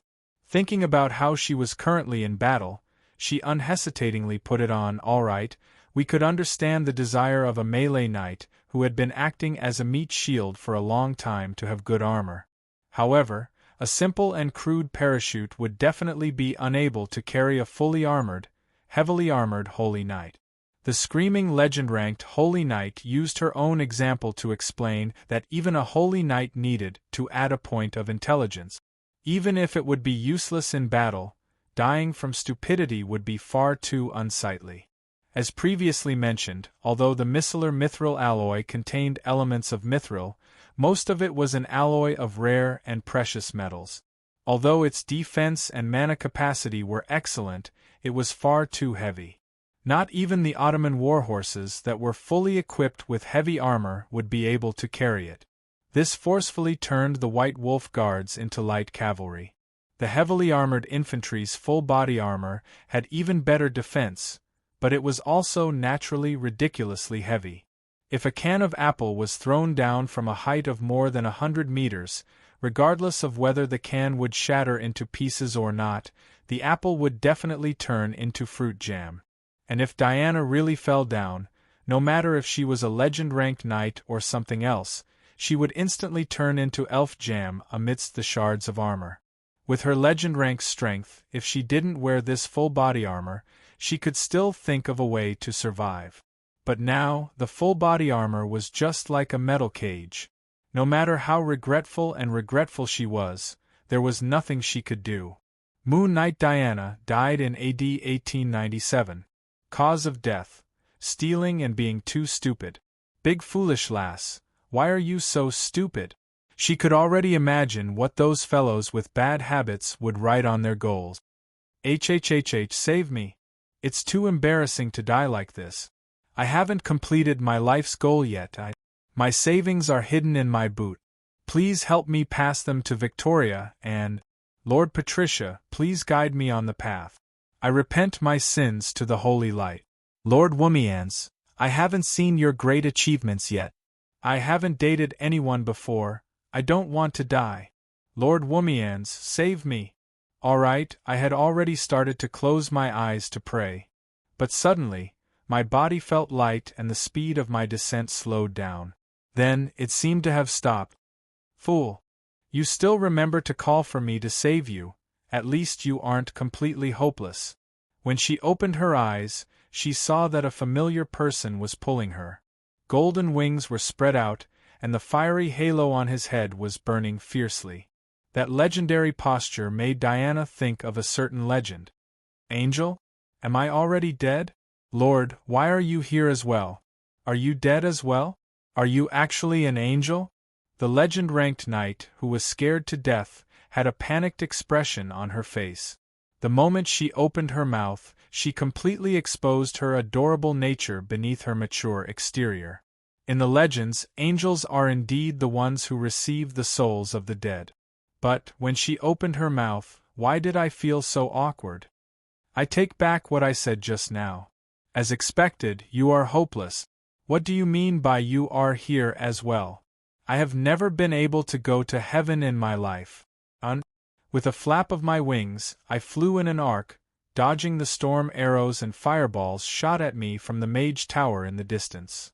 When we get back, I will have a good talk with you about that ridiculous confession before death. If the three true gods really heard it, with a believer like you, they might even be amused by you. But for now, let's work together to deal with some serious matters. While gliding, I looked down and saw that the battle below had already turned into a mess. The battle on the ground was much crueler than in the air. The other party's advantage in numbers was much more obvious. Other than the boundless and brainless cannon fodder, the other party's main force was obviously the Death Knight that was transformed from the White Wolf Guard. Most of the revived White Wolf Guard were still in a state of confusion after just awakening. They had not regained enough intelligence and were unable to use dark magic and their natural talents. It would be a stretch to call them Death Knight, but they were more like slightly stronger zombie warriors. Even so, they were still difficult to deal with. There was no other reason. As the Imperial Guards of the Ottoman Empire, the equipment of the White Wolf Guard was just too good. The Missler critical sword carried a crimson brilliance. The ripple-shaped blade seemed to be howling constantly. The exquisite swords of the Donglan Royal Knight were unable to withstand a single blow from it. Furthermore, the Missler explosive javelins were weapons of mass destruction. Every time they were thrown, a huge crater would be blasted open. If one was not careful, they might die in their hand. What was fortunate was that their intelligence wasn't high at the moment. In the chaotic battle, there were many accidental injuries. When the javelins were thrown out, the ones who were blasted away were basically their own cannon fodder. This infuriated the Death Knight and the Lich. Due to Prince Kalishan's identity as a necromancer, the Death Knight was several times more than expected. When I flew into the air, there was only the Snowman Knight, a powerful meat shield on the ground. Coupled with the support of the Mage Tower's magic, the battle below fell into a stalemate. It was fortunate that Beifong and Cassio were around.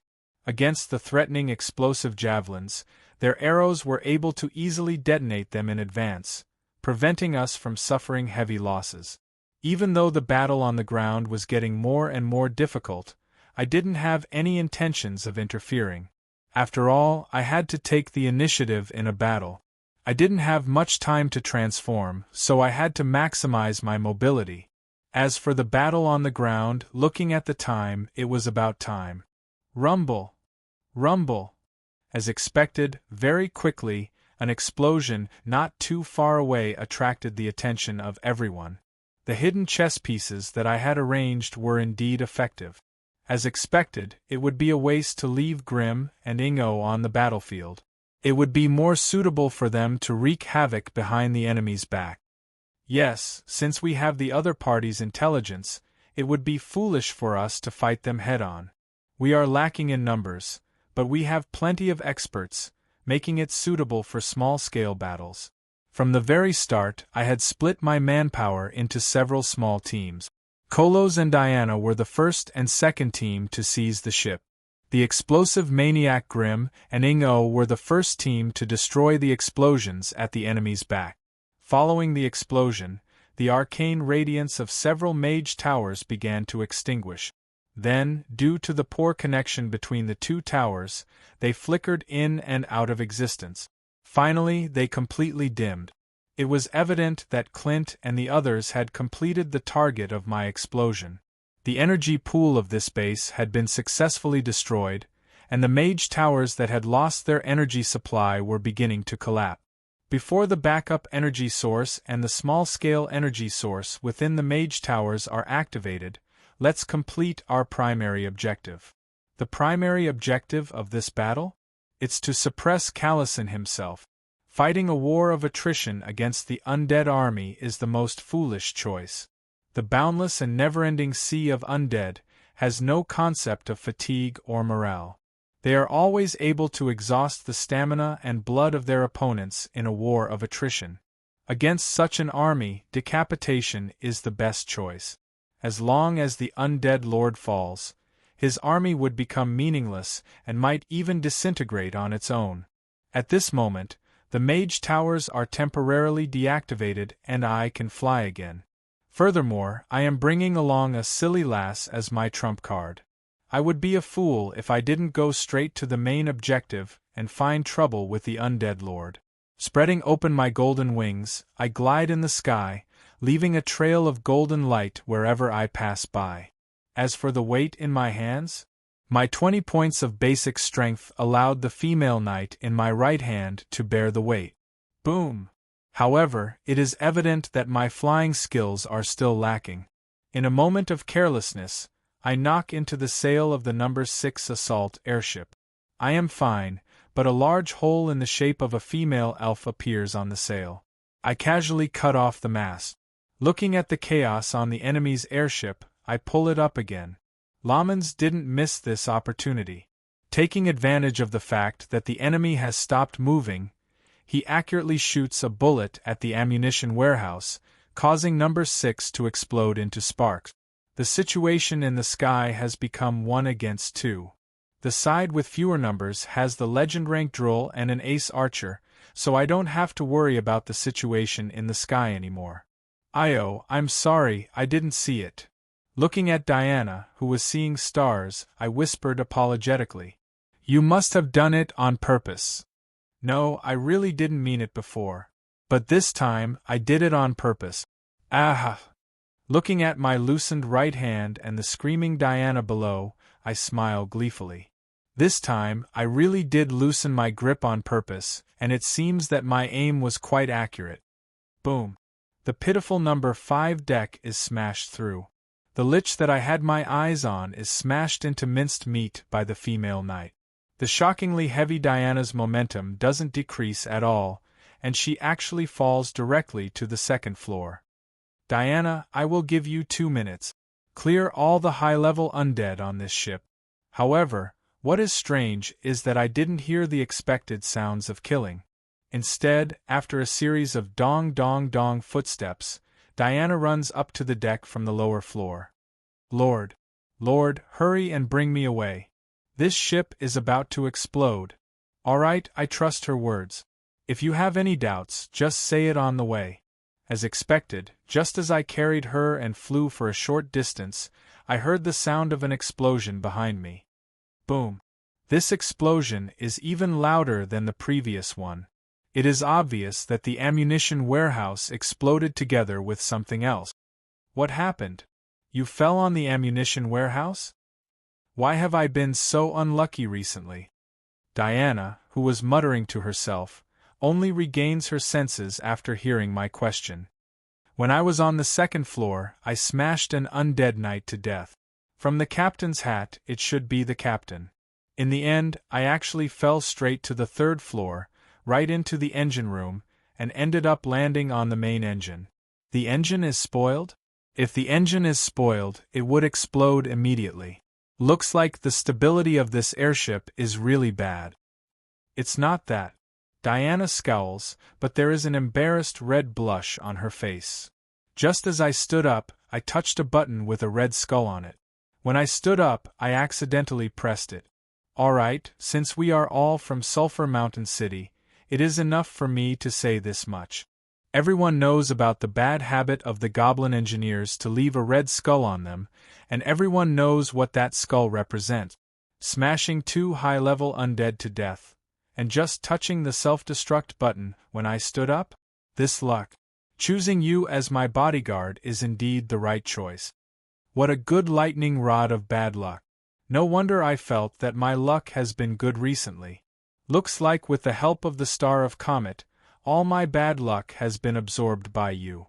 I nod my head in satisfaction. On the other hand, Diana's face is filled with helplessness and confusion. However, there isn't any time for me to sigh or explain. At the top of the tallest mage tower, under the protection of a group of undead knight, Kalashin is summoning burst flames. His target is obviously us, who are threatening him. Darsos, you cursed bastard! You traitors, I, Kalashin, should be the next Ottoman emperor. Alright, this Lich still thinks that we are Dasos's men, but there is no need for me to explain. Then, your majesty, let me send you on your way. Suddenly, the voice of the Queen of Banshees rings in my ears. He is actually an old acquaintance. Look at the ring on his hand. Looking carefully, I notice the celestial emblem on the Lich's right hand. I immediately fly into a rage. Darn celestial tower, to think that they would have their men here as well. I am not talking about that. Look at the emblem of a cross between a magic book and a magic staff on his left pinky ring. He should be my nominal disciple, your junior. Even if he is my junior? Is there a difference? No, I am just reminding you to be careful. My nominal disciples aren't easy to deal with. Every one of them has at least a few underhanded moves and trump card. Don't treat him as an ordinary Lich. Chapter 107. Kalashin. Mean, the blood-related uncle of the current Emperor Dasos. Mean and the younger brother of the previous Emperor Krovan. Mean from the same mother. As a mage, not only was he the head of the court mages, he was also one of the top 3 generals in the Ottoman military. In his later years, the old emperor even handed over the air fleet, an important weapon of the country, to him. But in reality, Kalashin had never been convinced by his elder brother. He helped Krovan in the battle for the throne of the previous generation because they were born from the same mother. If he didn't help his blood-related elder brother to seize the throne, he would be killed by the other princes.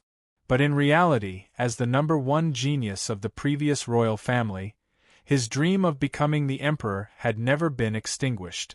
In fact, in order to obtain power, he hid his identity when he was young and went to the terrifying Shilua Empire to learn necromancy. He even became the disciple of the third senator, the Queen of Banshees, Heloise, and specialized in death magic. Yes, on the surface, he was a legend-rank fire mage, but in reality, he was also a saint-rank necromancer. It wasn't without reason that necromancers were viewed as evil. Other than the drawbacks of disturbing the dead, this kind of evil magic could increase its power by sacrificing the living and devouring the flesh, blood, and souls. Along with the crazy increase in power, one's mind would often lag behind and be corroded by the power that exceeded one's capacity, causing changes in all aspects. For example, necromancers were famous for not treating humans as humans. The further they progressed, the more indifferent they became to life and death. Demon warlocks and soul reapers, on the other hand, the more inhuman they became, drooling at the sight of the souls of others.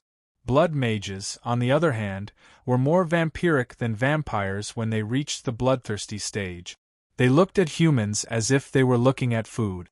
The words of evil priests who obtained power from the evil gods would become more and more fanatical as they progressed, losing their sense of self and becoming the puppet of the evil gods. Of course, you could also take it one step at a time and slowly digest it, completely transforming this unorthodox power into a magic sword in your hand instead of being controlled by the magic sword. However, for some people, if they wanted to take it one step at a time, why would they need to practice evil magic?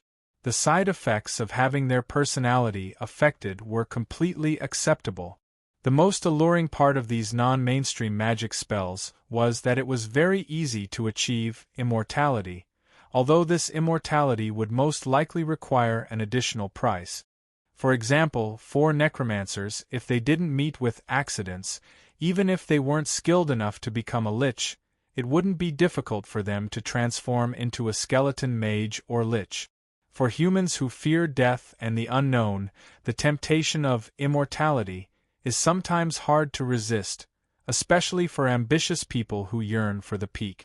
Of course, it was also possible to obtain immortality if one cultivated to the peak through normal means, such as Valkyrie, oracles, and divine pets.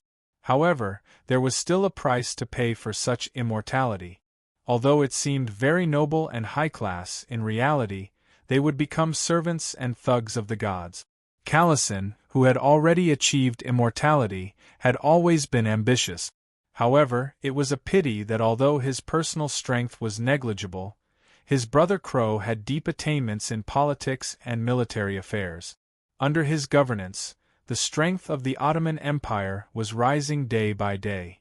Heroes are born in troubled times.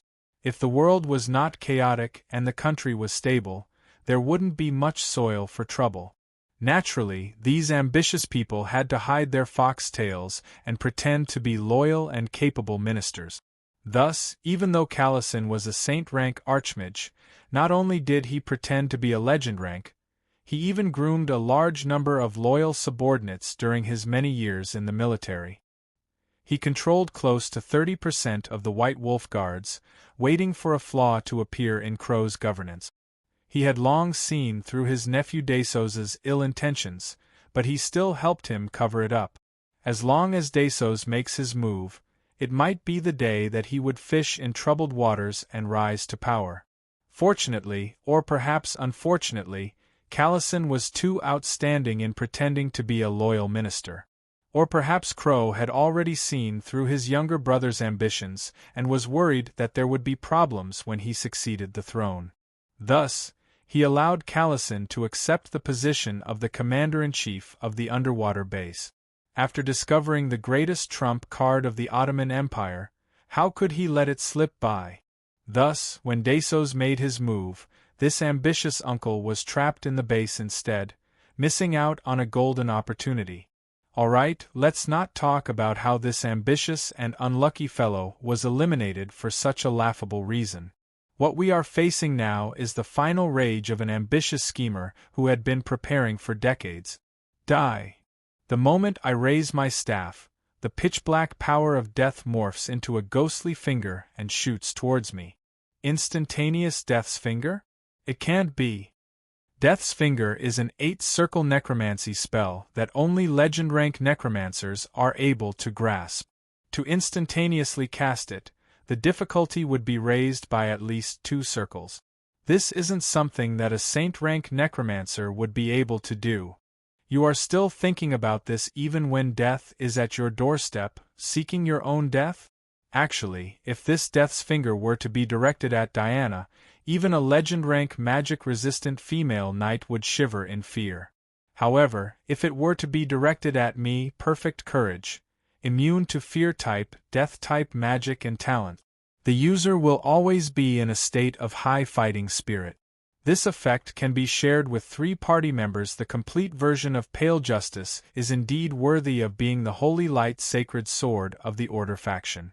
As expected of a Saint Knight who is an undead slayer, it is a perfect counter to necromancers. High-circle necromancy spells have a lot of death-type and fear-type effects, but he is immune to these 2 effects. He really doesn't give necromancers any chance of survival. As expected, when Death's Finger hits me, the sacred sword that is enveloped in golden holy light suddenly shines and the pitch-black power of death starts to dissipate. However, even after the death effect of this 8-circle spell is dispelled, the shockwave from the power of death is still not something that a bronze-rank rookie can withstand. The ice armor immediately shatters and the shockwave sends me flying. I can't help but break out in cold sweat. If it wasn't for the ice armor, with my current, weak, physical body, I might have died on the spot. Life withering. Alright, this time it isn't an instantaneous spell. However, to be able to cast a 9-circle saint-rank spell so calmly, it is too ridiculous. How is this a saint-rank mage? This is practically a myth-rank mage. Go! I share the aura of perfect courage with her just in time so that the breath of death that evaporates all the water in the area and absorbs the power of life doesn't have an instant death effect. However, even so, Diana is still sent flying and spits out blood. This time, the outstanding defense of the full body armor saves her. The Lich's choice of this spell is really smart. With both the evaporation damage and the death effect, Diana's magic-resistant skin isn't of much use. The Dark King's Breath of Death. That is a semi-god equipment. This is the treasure of an undead mage. The black cat on my shoulder exclaims in shock and explains the reason behind it. With this weapon that belonged to an ancient semi-god undead emperor, Callison is able to throw out high-circle instant death spells with such powerful effects. I have already spread my wings and soared into the sky to avoid being locked on by the enemy's spells. Looking around, I still feel that the situation is far from good. Callison's guards have already caught up to us. The Death Knight's explosive spears are still a huge problem. If we don't end this battle quickly, not only will our plan to decapitate the leader fail, both Diana and I might die here. Looking at Diana, who is struggling to get up, I know that the 9-circle spell that was buffed by the semi-god equipment must have injured her quite badly. Damn it, this semi-god equipment is too ridiculous. How can it cast high-circle spells so quickly? Is there no way to counter it? Think, there are no perfect people in this world, hurry up and think. Breath of Death? This name should be used to strengthen the effects of instant death spells. Even with the Sacred Sword's perfect courage, the impact of the power of death is still fatal. In this day and age, apart from the dead, who isn't afraid of the power of death? If I knew this earlier, I wouldn't have revived. Wait a moment, the dead? In an instant, a devious idea appears in my list of options. Thus, I chuckle to myself. You have an idea? Of course, this is a tradition. When Callison noticed that he was unable to lock onto me, who was moving at high speed, he focused his gaze on Diana. The next instant, I directly charged down. Foolish living being, accept the misfortune that is destined to you. As expected, a black ray of light shot towards me. This was the 6-circle undead spell, Physical Exhaustion. Since 2 high-circle instant death spells were unable to kill me, Callison suspected that we had some sort of treasure that was immune to the effects of death, which was why he chose this spell. Physical exhaustion inherited the viciousness of undead spells. It would make the target feel as if they had just run 2 marathons while carrying 200 kilograms of rice sacks on their back. It was especially effective against warriors who relied on their stamina to survive. It was nicknamed the close combat killer, and if the weak were hit by it, it was possible for them to die from exhaustion. Seeing that the ray of light was too fast for me to change directions in time and was about to collide with it, Diana grit her teeth and charged forward. She opened her hands, intending to try her luck with her magic-resistant skin. As for me, get out of my way! I unhesitatingly pushed away the foolish girl and collided with the ray of light myself. Ah! In the midst of the pitch-black light, I couldn't help but scream in agony. The next moment, I violently fell to the ground and rolled around in pain. Even my golden wings started to disintegrate. Ha! The living are truly foolish. To actually play such a laughable game of friendship at such a time. What? Sundering evil slash. I fell less than 5 meters away from the Lich. I pretended to roll for another 2 meters before I suddenly leapt up and covered the distance of 3 meters in a single leap. The sacred sword Pale Justice carried a fatal holy light as it slashed down on his head. It was already impossible for him to dodge. Clang! Even though the Lich was forced to his knees by brute force, the sacred sword was actually blocked by a pitch-black short staff. Could the semi-god equipment's basic attribute of sturdiness be used in such a manner? The green soulfire in the Lich's eye sockets started burning. Judging from his jaw that kept opening and closing, he was actually beginning to chant a major spell. Descend from the dark core hell. The darned cat's rich knowledge of magic allowed her to instantly recognize that this was a 10th circle myth-ranked forbidden spell. Furthermore, it was an AoE spell that was a combination of the undead and fire element. As long as he completed this spell, the entire platform would turn into a volcanic crater of the dark core hell. We definitely wouldn't be able to escape, and naturally, he wouldn't be able to escape either. As long as the Lich's phylactery wasn't destroyed, he could revive over and over again. Obviously, after being forced to this point, Callison no longer had any confidence in escaping unscathed. He intended to perish together with us before reviving himself. In reality, the reason why Liches were hated by adventurers wasn't just because they were difficult to deal with, but also because of their bad habit of perishing together at the slightest provocation. The sword and the staff clashed. The distance between us was close enough. The skull was filled with malicious intent and even carried a hint of glee. However, since I was already so close to you, you still dared to chant a spell. Aren't you looking down on me? What do you want? Take it. Thus, I unhesitatingly let go of my weapon that was in a stalemate. Under the Lich's confused gaze, I stretched out my hand. Taste my flying dragon cloud-reaching hand. Gotcha. A crisp sound echoed. The chanting stopped because I had already removed the Lich's jaw. Let me give your bones a bath and do some maintenance. Dragon cloud-reaching hand. Dragon cloud-reaching hand. I drew my bow with both hands and fired from both sides. Following that, the ribs were removed, the bones of the hands were removed, and the vertebrae were removed as well. Then, with a violent slap and a shake, the entire skeleton started to fall apart. As an experienced Lich, I couldn't even remember how many times I had removed my own bones to do maintenance over the past few hundred years.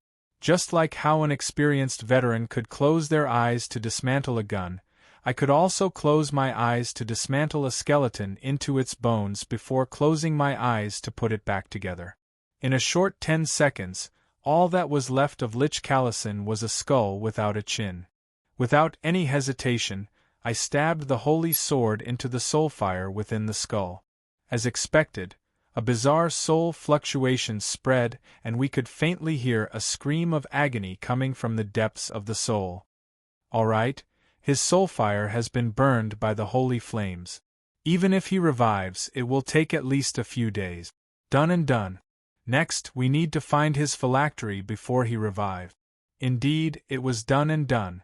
After Callison collapsed, the undead army's weakness of relying too much on the undead lord showed itself once again. A large number of low-level undead, who were directly controlled by his undead magic collapsed. A few intelligent undead shouted slogans such as, "Ottoman people don't fight Ottoman people. We were all forced to do this. Actually, we are all good citizens. Actually, I am your father," and so on. Of course, the moment they shouted the last one, they were immediately beaten up by the undead. Take them in and ask them where their phylactery is. Forget it, it's impossible for them to know such things. Let's just ask Callison where his room is. Now is my favorite time to collect the spoils of war, to punish evil. Just as I smiled and put away the Dark King's breath of death, Diana suddenly pounced on me. Are you all right? How did you make that evil magic not work? What do you mean by not working? I paid a terrible price for it, look. I opened my shirt collar and a black cat with half of her body exposed was currently fighting with my sturdy throat. She bit, gnawed, and scratched, using both her claws and teeth, but she was unable to break through my skin. But, when she saw me looking at her, she unhesitatingly spat at me. Look, a cat shield. Dodging that harmless attack, I pulled her down and knocked her unconscious. Then, I held her in my hand and made a defensive stance, as if she was a shield. How can a kitty block such evil magic? Faced with Diana's question, I pretended to smile mysteriously and didn't reply. Was I supposed to tell her that this darned cat looked cute, but was actually an evil, undead creature? All right, actually, there was no need to use quotation marks on the word evil. If the Queen of Banshees, Heloise, wasn't evil, then everyone in the world would be a saint. Yes, the tradition that I was talking about previously was the tradition of our path to trap mages. Back then, I thought that the already dead Heloise would be an excellent meat shield against an undead mage. Heloise is currently an undead slime. Although she has a portion of the functions of a living being, she is still an undead creation of mine. Using death magic on an undead is no different from throwing a fireball at a fire elemental. Other than making the other party stronger, what other effects does it have? Thus, after using the cat shield, to block the body fading ray formed from death magic, I actually didn't suffer any losses. After a performance, I was able to enter close range for a surprise attack. If a mage were to be caught off guard and allow a close combat mage to get close to him, this was also taking advantage of the opponent's lack of combat experience. In my estimation, the esteemed Callison must have been casting his spells safely under the protection of many guards for a long period of time. How could he have thought of such a sneaky move? And as expected, I succeeded. Woo-woo, you traitorous disciples only know how to bully me. I knew that none of you had good intentions. I must have been blind to take you in as my disciples back then. Teacher, I finally know how you felt when I stabbed you in the back then. Now I have also been stabbed in the back, and it was by two of my disciples, one from the front and one from the back. I will never teach any more disciples. Whoa. All right, the only one who was injured was the frightened Heloise, as well as her heart as an educator that had been completely broken. Stop pretending. If you are on good terms with Callison, why didn't you say it earlier? Which of your disciples haven't been tricked by you before? Most probably, if he knew that it was you, he would be even more vicious in his actions. Also, have you forgotten? The existence of the magic pet contract makes it impossible to hide your true feelings from me. Do you think that such a small matter would make you so desperate? All right, after I exposed her, the next moment, Diana was shocked to see that the darned cat immediately calmed down. However, her face was still filled with displeasure. Eat the semi-god scepter for me. I want to strengthen this physical body of mine. I have had enough of being a pet. Sure, act cute for me. If I am satisfied, I will give it to you." Thus, the little cat smiled mysteriously. "Meow, Lord Master, can you give me that thick, black short stick? He really wants to eat that stick, I beg of you." Meow. Pooh. All right, I underestimated the lower limit of the darned cat. My original intention was just to tease her, to make her do 2 somersaults and bark like a dog. The moment those words came out, not only did I burst into laughter, Diana also looked at me with a strange gaze. This silly girl believed whatever others said. She probably thought that I was a gentleman, pervert, again, on the same level as Bayphone. However, I had originally intended to throw this semi-god equipment to her. After all, bringing along a semi-god equipment of the undead element in the human world was simply asking for trouble. Furthermore, after Heloise ate it, it would be more convenient for me to use it. Can you think about it a little more? No matter how thirsty I am, I won't go into heat on a cat. Just as I explained, Heloise, who was behind me, smiled evilly. After a series of distortions, she turned into a cute golden-haired elf girl. Although she reverted back to her original form in the next second, it was enough to leave a deep impression on the legend rank knight. Without a doubt, this was the revenge of the cat shield. No wonder it is called the Gentleman Alliance. So you are also a gentleman, pervert. To actually turn your cat into a girl, just how, alright, she didn't even use honorifics anymore. Looks like her image has been ruined quite badly this time. Actually, it's understandable for men to be gentlemanly. If you really can't stand it, you can actually consider Momo. Although she's always very harsh, she has always been a good girl, and she has always liked you. Forget it. She definitely can't. She definitely can't.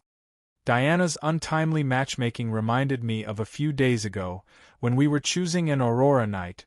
Momo, who is also a silver rank, also came to join in the fun. Initially, with her decent strength, she had a chance of succeeding, but the moment she opened her mouth. Is there anyone who can turn into a cute Shota? It's an 8 or 9-year-old boy, hee. Oh right, I have a portrait of little Luoluo here. Can you turn it into one? Big Sister Shiva, help me turn him into one. Seeing that I blocked the arrow for you just now, it will be enough. In just a moment, one wave is enough. I want to see little Luoluo, but I can't beat that pervert. Woo-woo, Momo's life is so bitter. Looking at Momo, who is pestering Shiva on the airship, in the end, Diana sighs helplessly.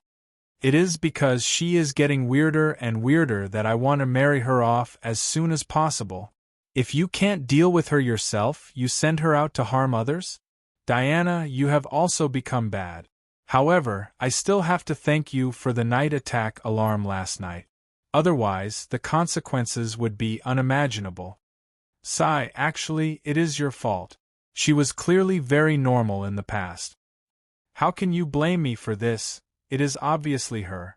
Alright, it is all my fault. At this moment, I can't help but recall that weird title of King of Gentlemen. What does it mean by all gentlemen will take the initiative to join your ranks? I haven't met many normal people along the way. Ding.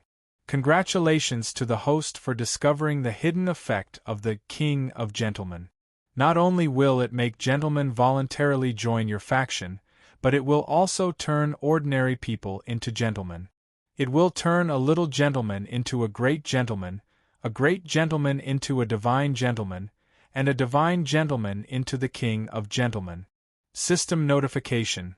Look, I gave you the highest gentleman honor achievement right from the start. How considerate of me. Considerate your sister, do you think that there aren't enough gentlemen? While we are celebrating our victory in the underwater base, and worrying about the grey elves that are getting weirder and weirder, in the palace of the Ottoman Empire, His Majesty the Emperor is meeting with an esteemed guest. With your help, what does that 9-headed smelly snake amount to? Inform the ambassadors of the various countries that the enthronement ceremony will be brought forward to coincide with Lord Dragonslayer's great cause. We will be recorded in the annals of history together. Your Majesty praises me too much. I am just an old man who doesn't have enough power. I might be able to chase away the 9-headed dragon emperor, but killing him is basically impossible. The venerable god's mission is for me to not go overboard. Despite having the appearance of a handsome young man, he speaks with the tone of an old man.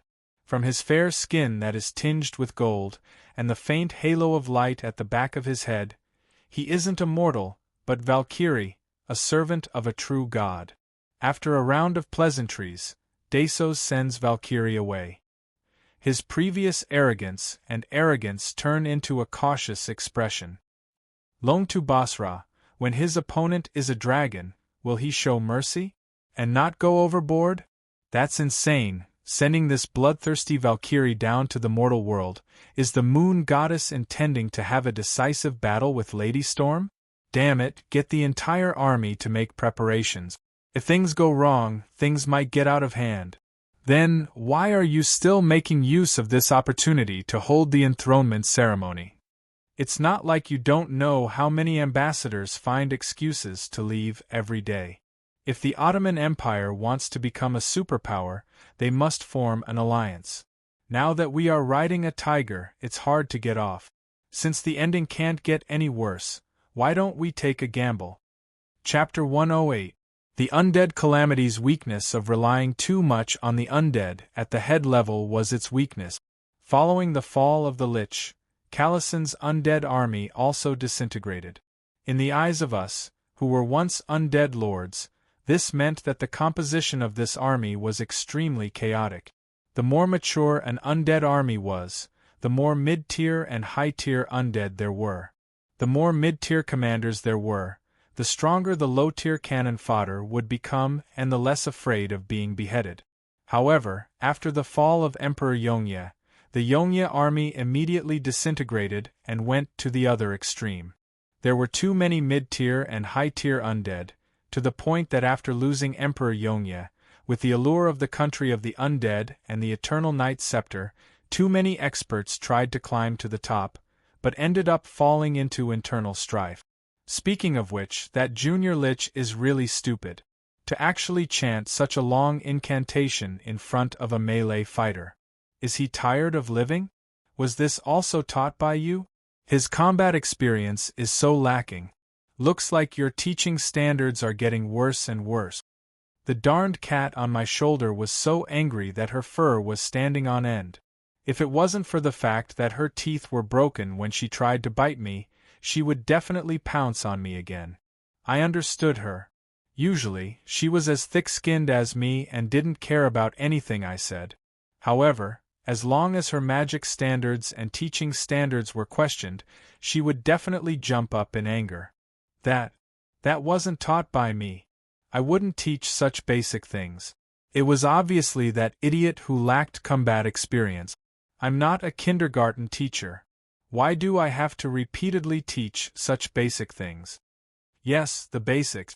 As a weak magic job, keeping a distance from a melee fighter was the most important thing.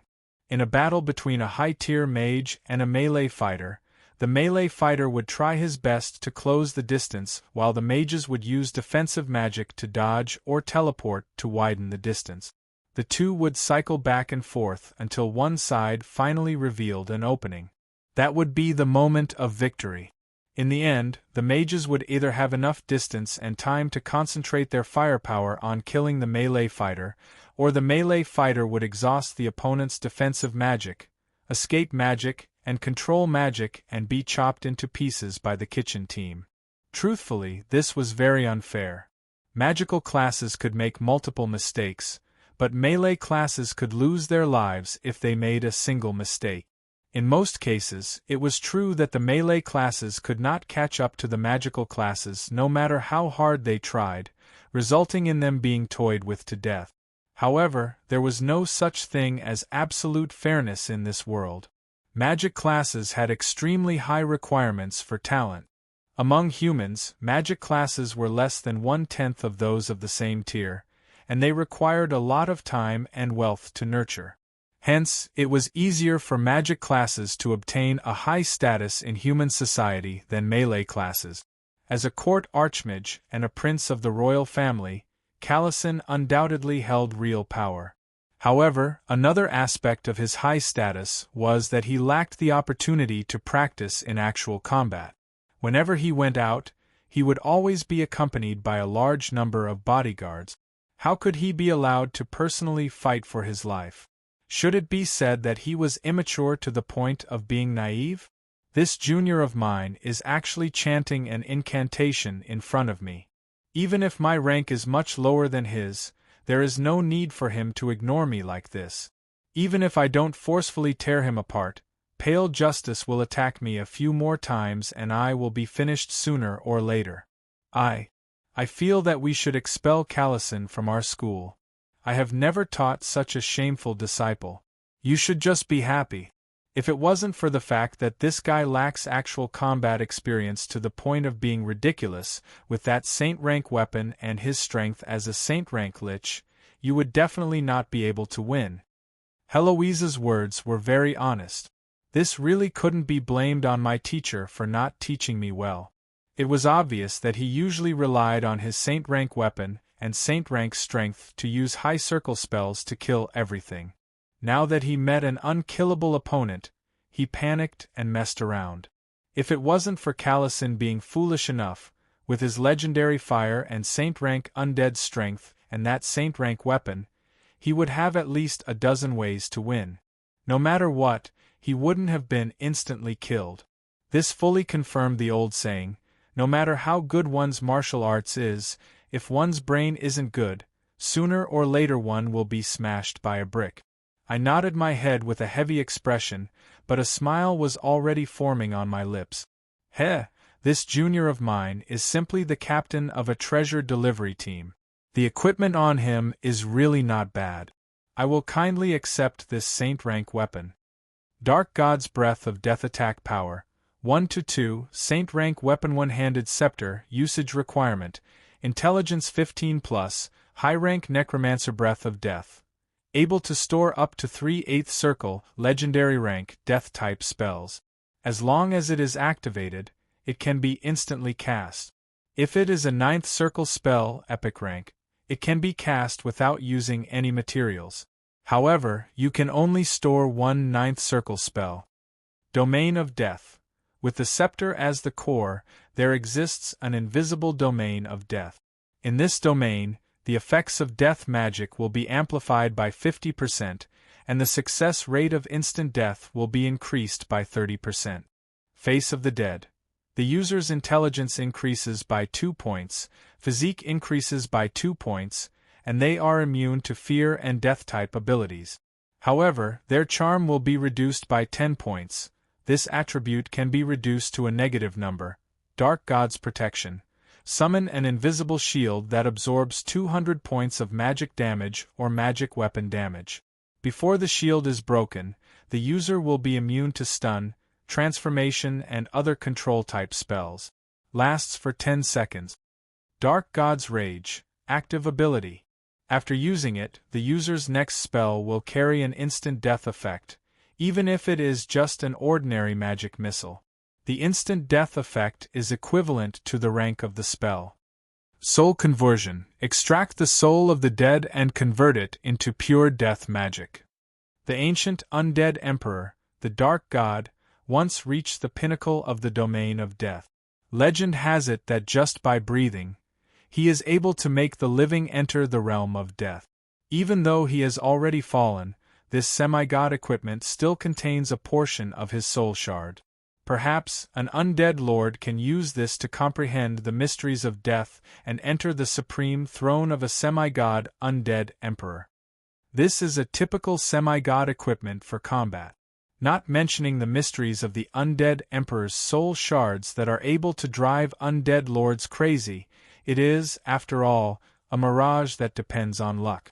The 3 instant cast death-type spells of Breath of Death are already shocking super-killing machines. With this Breath of Death, there is no need to look at other abilities. Who would be able to withstand 3 death-type spells that he casually throws out? Furthermore, coupled with the soul conversion ability, he does not need to worry about exhausting his mana. It is no wonder that Callison's combat experience is lacking. With this semi-god equipment, he is probably already used to the exhilaration of killing everything in an instant.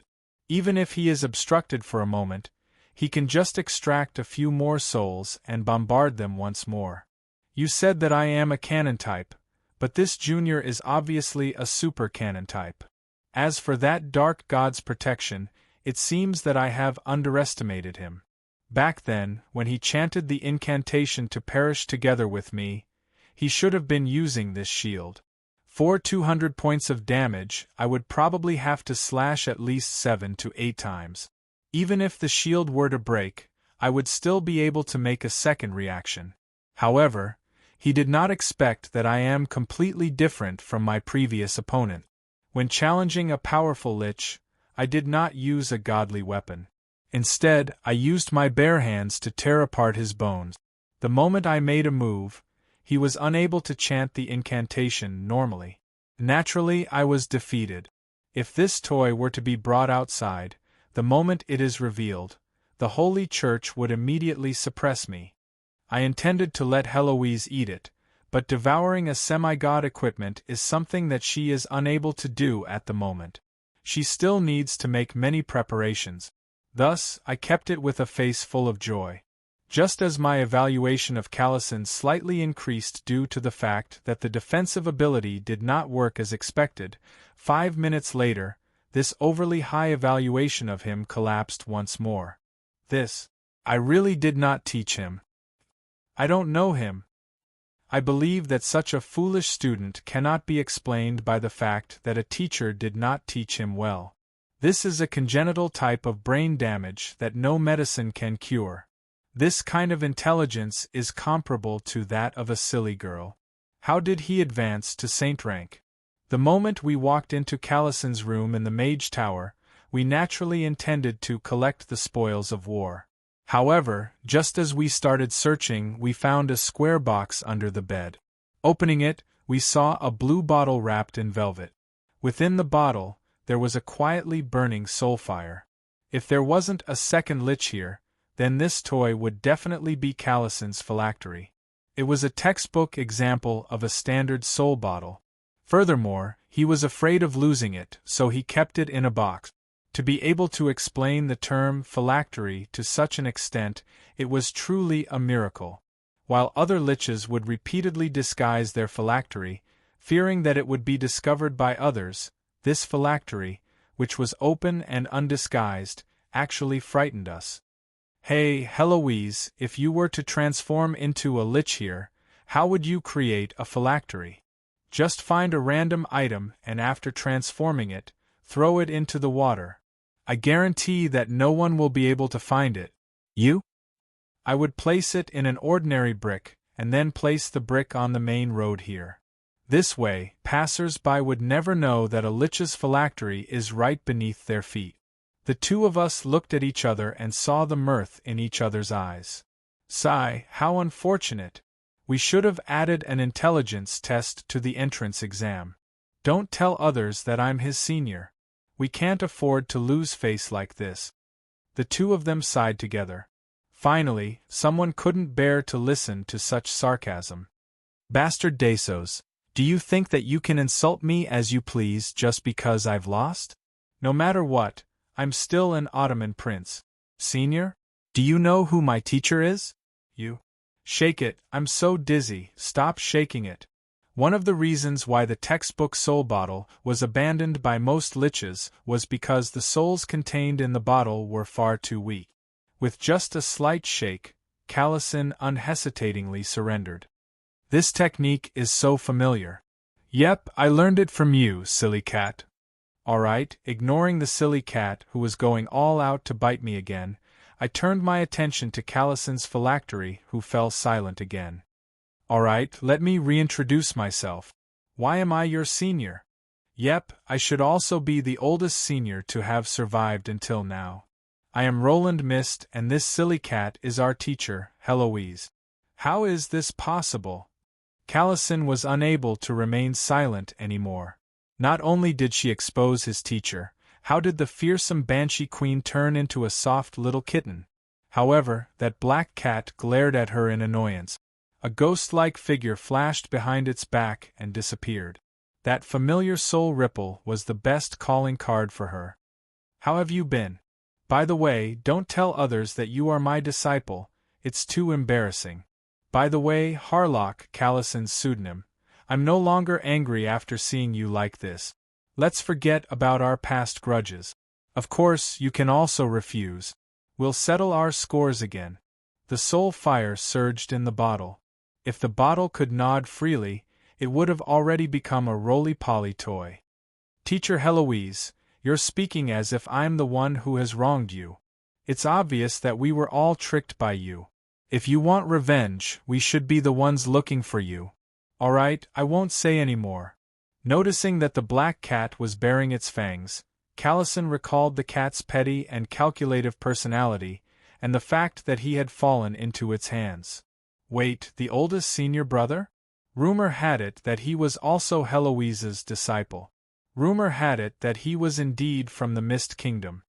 Forever and ever, Emperor Yongye. All right, the reverberation of the soul reverberated in the room, revealing the fear and shock contained within. A person's name was like the shadow of a tree. As the only undead emperor in the modern era, as the creator of the strongest undead calamity in the modern era, Yongye, Emperor Yongye was an existence that all undead mages couldn't avoid. He was an unsurpassable monument, as well as an existence that people feared. It's me. You don't have to be so surprised. You are now an undying existence. Is it that surprising that I didn't die? I had expected him to throw away his identity. The world of the undead was actually much simpler than that of the living. It was common for the strong to be respected. With the golden name of Emperor Yongye, the reality of his failure, and the phylactery in my hands, I didn't think that he would be able to play any tricks. I won't say too much nonsense. You just have to listen to me from now on. We are all in the same profession, and there are many ways to torture the soul. If you want to play any tricks, go ahead. But if the tricks you play are too indecent, too low class that I can't bear to watch, then I won't say much about what will happen to you. Don't need to say much equals think about it yourself equals scare yourself. There was no limit to the imagination of an intelligent being. The more one was used to being cruel to others, the easier it was for them to think of even crueler ways to torture themselves. This method of inducing fear had always been effective, especially when the other party was an undead mage who specialized in torturing souls. If Callison was really a martyr who would rather die than submit, he wouldn't have turned himself into a lich. Seeing that even the powerful Heloise was turned into a pet, what else could he possibly resist? And so, the next period of time was when I told the Lich to obediently do as I said. Let's do it this way. Since I can see that you have a grudge against Dasos, when he opens the door, bring your army to fight against him. Of course, you'll lose in the end, but remember to self-destruct in a spectacular manner. Right, you still have to leave behind the information on the airships, don't blow them up together. I didn't think that we would be able to hide it from Dasos after we developed an air fleet, but it was entirely possible to create a bit of chaos.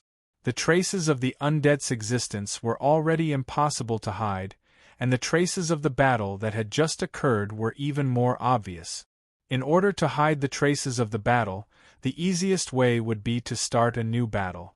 Of course, Heaven's Net has long arms, but nothing escapes. There were some things that should not be done. Once done, there would be traces that would eventually be exposed. For Donglon, who lacked everything, just the set of rare alloy equipment of the White Wolf Guard was a priceless treasure. It was impossible for us to let go of the spoils of war that we had collected here. The series of arrangements that we made next could only delay the time for us to be exposed. After the Ottoman Empire finishes dealing with the Seafolk, the time for the war between the various countries in the War Vulture would also come. After the war, the Underground Coalition Army and the Undead Calamity would also arrive. As long as we get through the current trouble, I don't believe that he would still have the spare time to look for trouble with the far north state. Moreover, by that time, when Donlon becomes stronger, it's still unknown who would be looking for trouble with whom. That's right, the 7 countries of the far north wouldn't be so content with their lot. Since they intend to settle down in Donlon, they should also be prepared to deal with the war. Of course, this is the territory of the Lich Kalishan after all. If we want to clean up the place quickly, it's best to get the other party's help. The most important thing at the moment is to make him obedient. If we want him to work in peace, we can't not give him a carrot after slapping him. I'm not unreasonable.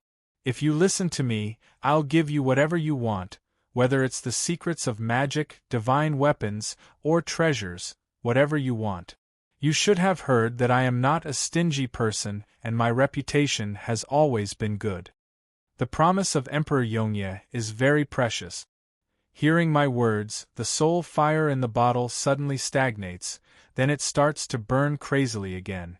Pardon me for being presumptuous, but you and Lord Teacher are like this now? Could it be that you too have come back to life? There is nothing to hide about this, so I directly nod my head. Then do you too have the sense of touch? Do you have the desire for a physical body? I nod my head again. Although Heloise is still a half-undead, her abilities are no different from a living person.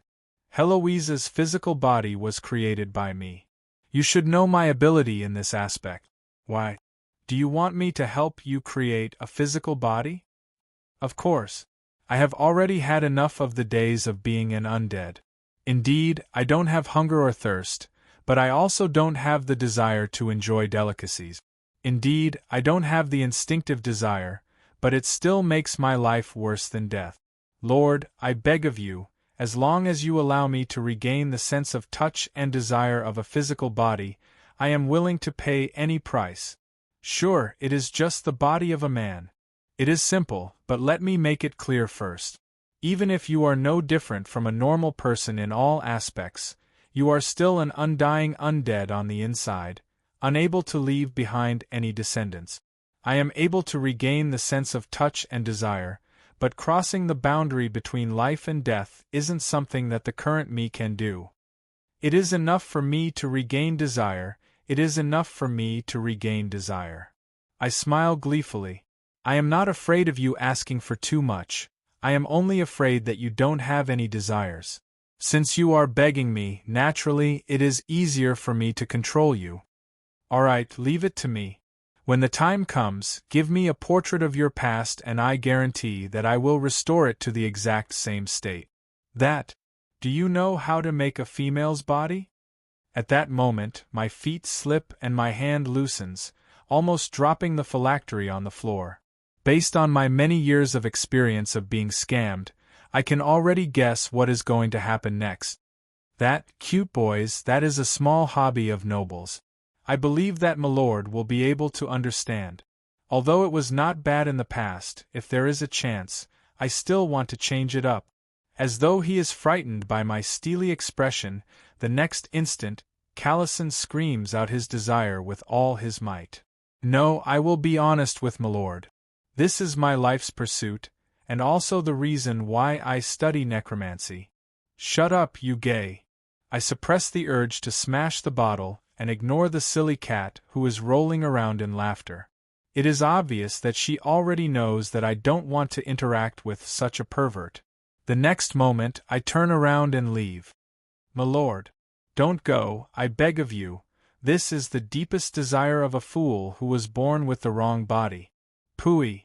I already have enough gentlemen by my side, and this kind of gay pervert is challenging my limits and tolerance as a man. Thus, I don't stop walking. Milord, have you heard of the Kassams? Of course I have. The flagship of the future Ottoman air fleet, the unsinkable Kassams. That is a super battleship that will be known by everyone in the future. Of course I have heard of it, but if it is completed now, can't you tell? Besides, that is the flagship of the air fleet, it is not that easy to make. Of course it is not completed yet, but its prototype, the Prince Kalishan that I secretly built, is almost completed. Milord, as long as you fulfill my long-cherished wish, he is yours. Chapter 109. Even though I couldn't resist the temptation of a powerful warship in the end and agreed to this perverted condition, I still drew a clear line between him and me. After I'm done with this fellow, I'll tie him to a 1,000-kilogram boulder and throw him into the river. No, I'll feed him to Beifong. No, if Beifong were to be influenced by him and gain new attributes, that would be too scary. Let's call it sinking into the river.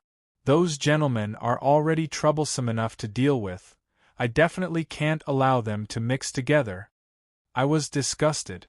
After all, I was still a normal person. Definitely a normal person. I wasn't some king of gentlemen. Darned Ottoman Empire, they might as well change their name to Ottoman Empire. A man who likes women and a man who thinks that he should be a woman. I think you two uncle and nephew make a perfect pair. However, with Kalashin's full cooperation, the goal of taking over the base was indeed much faster. When I saw the super warship in the dock of the Mage Tower, even I pinched the darned cat's tail. From her screams and sharp claws, I could confirm that I wasn't dreaming. Prince Kalashin, formerly known as Ottoman Warrior, is the prototype of the super warship, Kassam's, but in reality, its performance far surpasses that of its sibling warship. Everyone knows that, just like the Roland II, whose performance far surpasses that of its peers, the prototype warship is built with money to prove the validity of the theory. It is understandable that Prince Kalashin's performance is above that of Kassam's. Prince Kalashin, a super-heavy warship, 243 meters in length and 40 meters in width. It has 9 heavy cannons charged with magic crystals, 7 medium mage towers, 1 super mage tower, 32 medium to small cannons, and the main cannon at the head of the warship has a maximum range of 30 kilometers. It has a built-in hangar that can store 3 Vulture assault ships. This warship can be used both in the water and in the air. It has a standard displacement of 65,000 tons after entering the water. It takes close to 10 minutes to float and its maximum speed in the air is 120 kilometers per hour. As a flying unit, it isn't too fast. However, considering the massive size of the warship, I feel that the speed of this thing is already ridiculous. As the number 1 warship of the Ottoman air fleet, due to the disregard of cost, this super warship far surpasses Kassam's in terms of specifications, speed, and firepower. In the official records of the Ottoman Empire, due to a sudden explosion in the rear cabin during an experiment, it had sunk into the deep sea. Although the sinking and explosion were real, the crew members didn't die. Their families were well taken care of by Kalashin. After a year and a half, the reactivated Prince Kalashin entered the underwater base that was under the complete control of Kalashin. It became his trump card in the fight for the throne. This original flagship was also quietly waiting for the day when it was renamed to Emperor Kalashin. Furthermore, in order to better launch a surprise attack on the capital, when the 8 mage towers on the ship are activated, not only will they be able to provide an outstanding magic shield, the King Karlahin will also be able to enter a state of stealth. The entire warship is the culmination of the accumulation of the Ottoman Empire for hundreds of years. However, under the selfish desires of a certain person, it became a tool to fight for the throne. When Kalashin realized that the underwater base was isolated from the outside world, he acutely guessed that the day the door opens would be the day he breaks off with his nephew. In order to prepare for that day, after completing the test of the floating engine on the Vulture, he invested more than 90% of the resources and manpower into this huge warship. With the laborers, construction workers, and engineers who worked tirelessly, the completion rate of Prince Kalashin has already exceeded 95%. As for the ship that was originally given the highest priority, Kassam's, its completion rate is only slightly more than half. In history, when the dimensional door was opened more than 10 years later, Darsos was faced with a complete fleet. If it wasn't for the fact that his country was on the brink of destruction, and that the uncle and nephew were forced to reach a temporary truce, and that his reputation as the king of winter wolves was already known throughout the entire continent, Darsos would have been kicked off his throne. But now, this super warship that wasn't recorded in the official records has undoubtedly become a bargain for me. Walking from the Mage Tower to the basement, with Kalishin's help, the traps didn't obstruct us at all. Beside this super warship, there are many hard-working undead laborers and ace engineers. The weaker one is, the lower the chances of them retaining their intelligence after turning into an undead. In order to maintain their knowledge and intelligence, these ace engineers, who were known as the national treasures of the Ottoman Empire, as well as the experts and scholars of various fields, are still alive. Even though the remaining rations have been provided to them, this place isn't just isolated from the outside world for a day or two. They aren't even given a piece of biscuit every day, and they have to work hard. The result is that their emaciated appearance makes one think that they are skeleton soldiers. From a certain perspective, our ambush has saved them from the brink of death. First, they were forcefully moved here, and their loved ones were turned into undead engineers right in front of them. Their hatred towards the Ottoman Empire, Darsos, and Kalishin was unbelievably smooth, just by saying that I am a citizen of the Donlan Principality. Of course, those who have survived until now are all intelligent people. They know how to make the right choice in order to continue living. It'll be completed by next month, and it'll barely be ready to set sail in 2 weeks?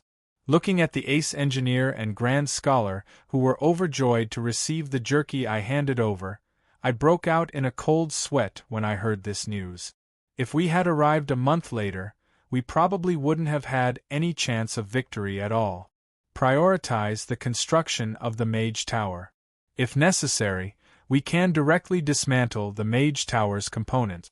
What we need the most right now is its stealth and ambushing abilities. I was filled with joy as I gave the new construction order.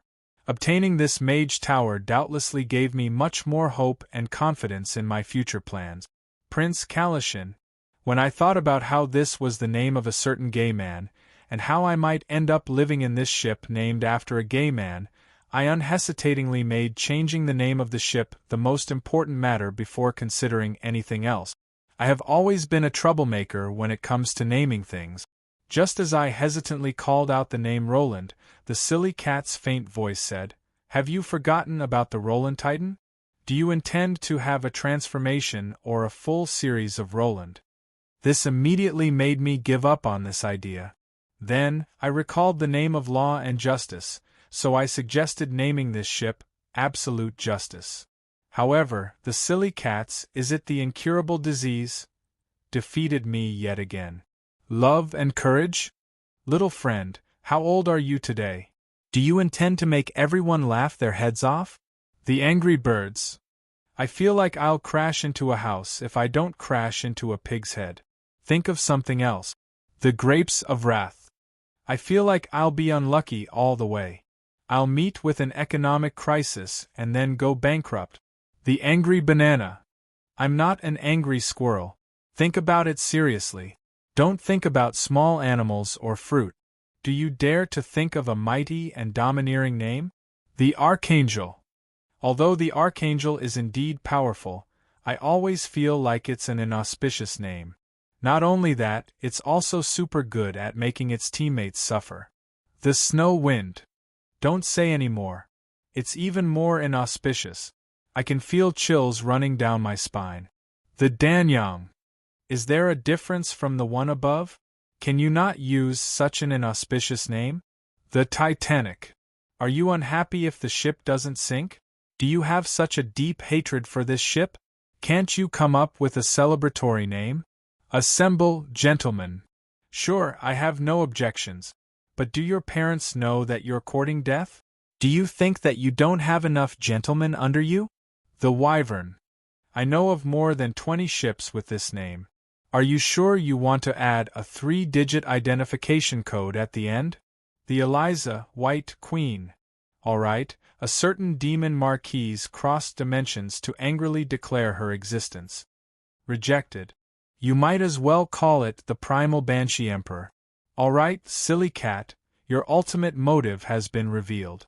It feels like using a name that is filled with the ultimate evil boss will only result in self-destruction. It was an endless series of suggestions and rejections. It was a heartbreaking self-test. Once again, I confirmed that naming is indeed a troublesome matter. I thought of more than 20 names in a row, but all of them were rejected. Mysterious voice, are you sure you're not asking for it? The Borealis. Although it feels like it's reflecting something, since it hasn't sunk yet, I'll just make do with it. The Borealis is a natural phenomenon unique to the northern lands. From a certain perspective, this name represents the desire for the mist country to break the ice and rise again. 2 more weeks? Can't it be faster? The conclusion I got was depressing. 2 weeks later, it would barely be able to start up, but it would only be able to fly. Most of the cannons on the ship would be unusable. These 2 weeks were the best-case scenario. Looking at the current situation, there was an 80% chance that it would be delayed. Due to the damage caused to the energy pool by the previous attack and my intention to let the survivors who had managed to survive with great difficulty take a break and eat some good food to recover, the possibility of the delay was even higher. However, as long as it could be driven out, it would be able to fly while completing the remaining work. This was a piece of good news. Without a doubt, in the current situation where the Seafolk and the Ottoman Empire were at a stalemate, and an all-out war could break out at any moment, this underwater base was the safest. Very quickly, I made a decision. Since the Ottoman Emperor has approved of our request to leave in the contract, it is about time for the envoy group from the Donlan Principality to return to the northern lands. After I returned to the surface, I would arrange for the convoy to return to the northern lands. At the very least, on the surface, I couldn't allow the envoy group to remain in this dangerous city. René, follow this name list and look for the people in the city. Those whose names are underlined in red must be invited, even if you have to resort to violence or kidnapping. Those whose names are in blue must be invited, but if you can't, don't force yourself. Those whose names are in purple must not resort to violence, otherwise, you will become a troublesome target. Since we were fated to offend the Ottoman Empire, it didn't matter if we offended them a little more. Since we had already started to poach them, we might as well poach more of them. With these historical figures in our hands, regardless of whether it was us, the Donlan Principality, or the Ottoman Empire, the future would be different. After we find them, get them to bring their families here. Remember, tell them that this city is in danger and that we are saving them. This is the truth, so just go ahead and do it. With the underwater base and the Borealis in our hands, it was doubtlessly the first ray of hope in this chaotic situation. With this base that we could attack and defend at will, our safety was truly guaranteed. However, my good mood only lasted until we returned to the Church of Law. Inviting me to participate in the Ascension ceremony that will be held in advance? Am I crazy, or is Desos crazy?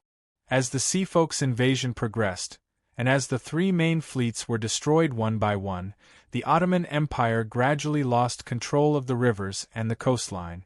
All the cities along the coast were being attacked by the Seafolk.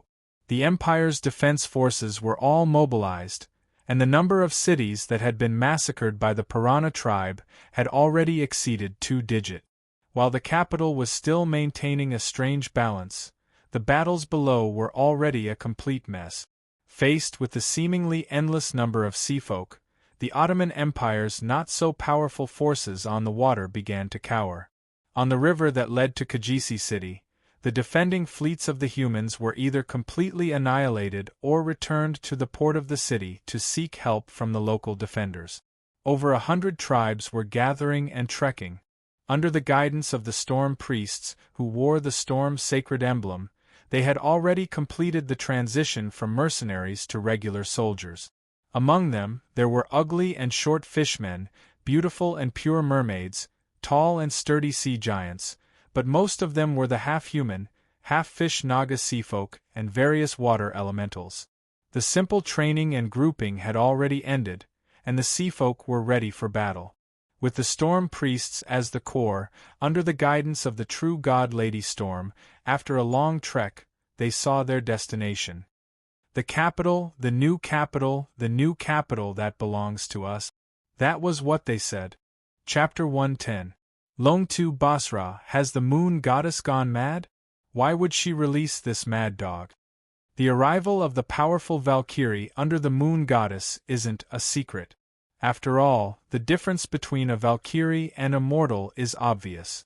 Not to mention that one doesn't seem to have any intention of hiding her identity at all.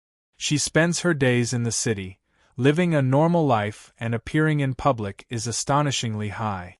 In the legends of the Order gods, the Valkyrie are all incredible heroes in history. At the end of their lifespan, they were recognized by the true gods and signed a soul contract to fight for the true gods, becoming the glorious and undying warriors under the true gods. Of course, this is the positive side of things, but if I were to say it, the Valkyrie only look glamorous on the surface. Throw away those boring hymns, and in reality, they are just another type of undead in the Order faction. Furthermore, they are unlucky fellows who accidentally signed a contract to sell themselves for life. They don't even have the freedom of a private life or annual leave. The most obvious point is that even though they have physical bodies and desires, they are unable to leave behind descendants. This is determined by the nature of their souls, which have already entered the cycle of reincarnation. No matter how they replace their physical bodies, it is the same. If it is just to restore their physical bodies and desires, my undead modification technique is able to do it too.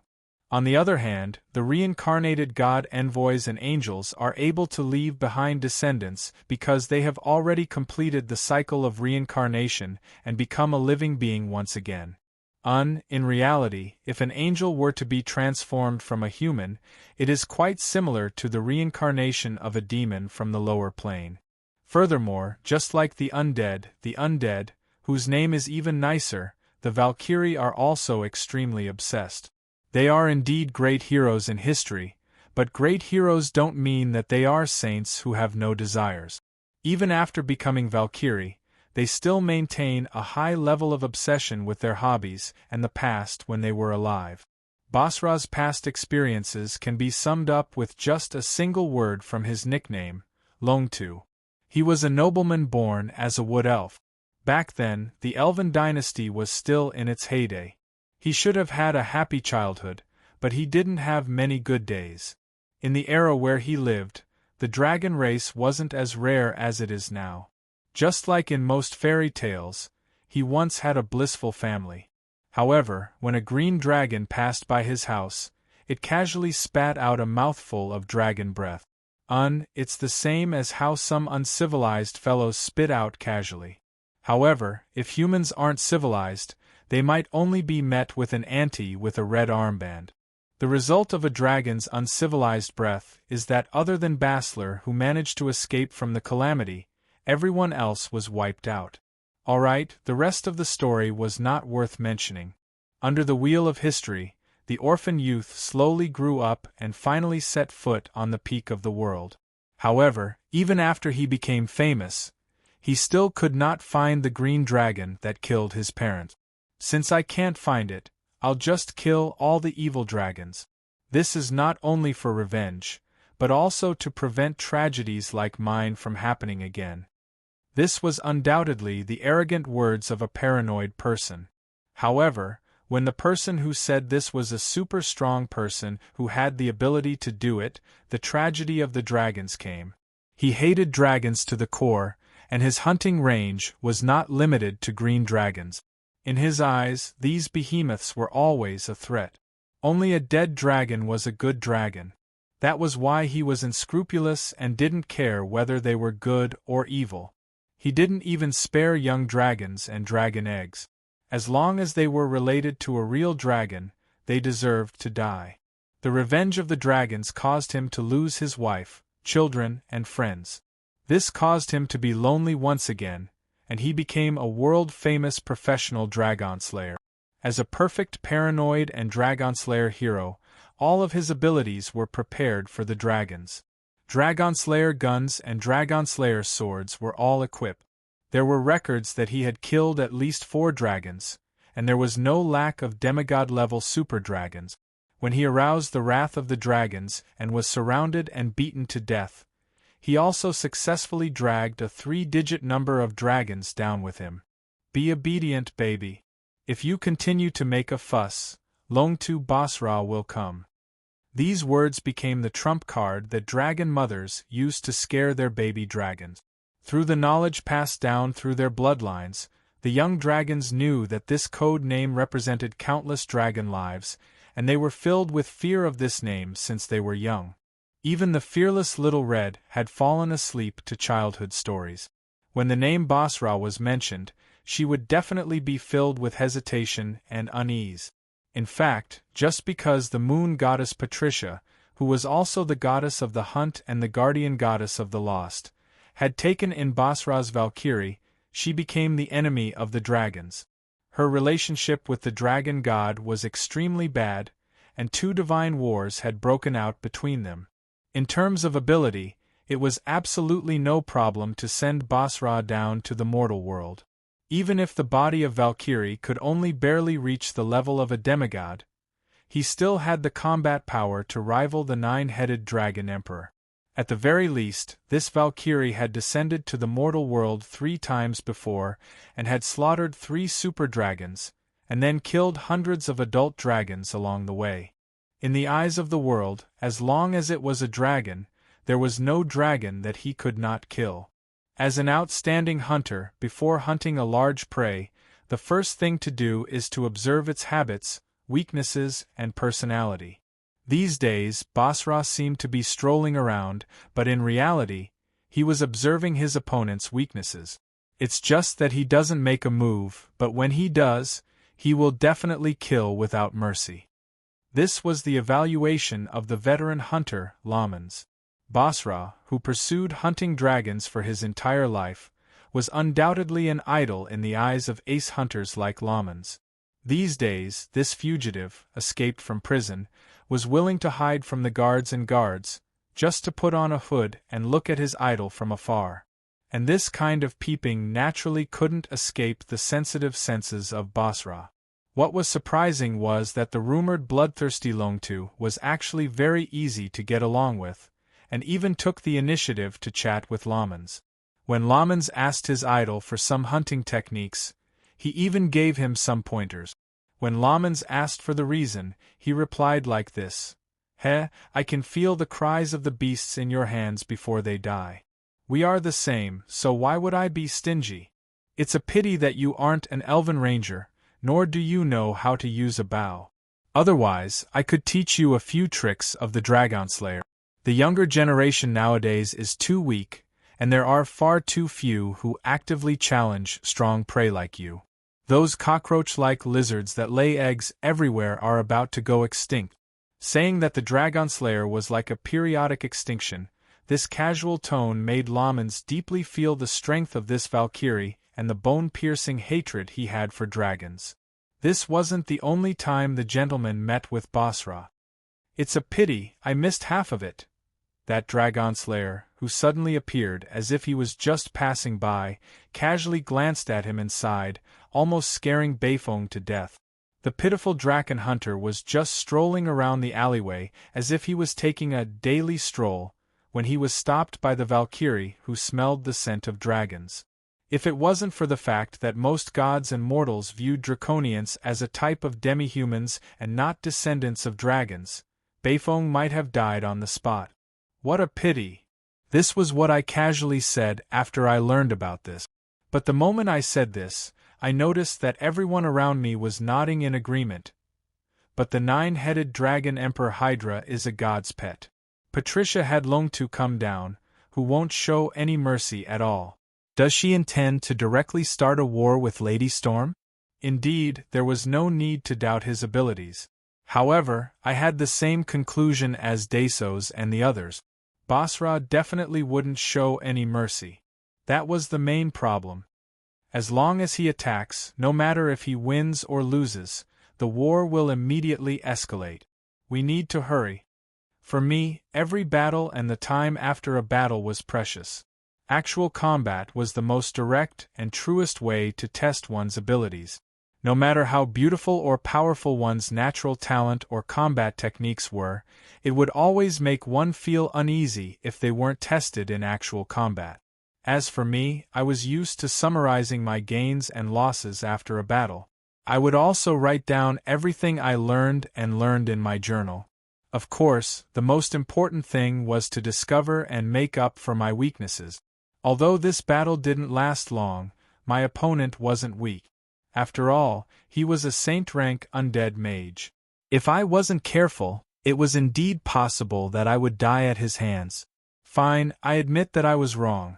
The more I understood my junior Lich, the more I felt that it was impossible for me to lose to him.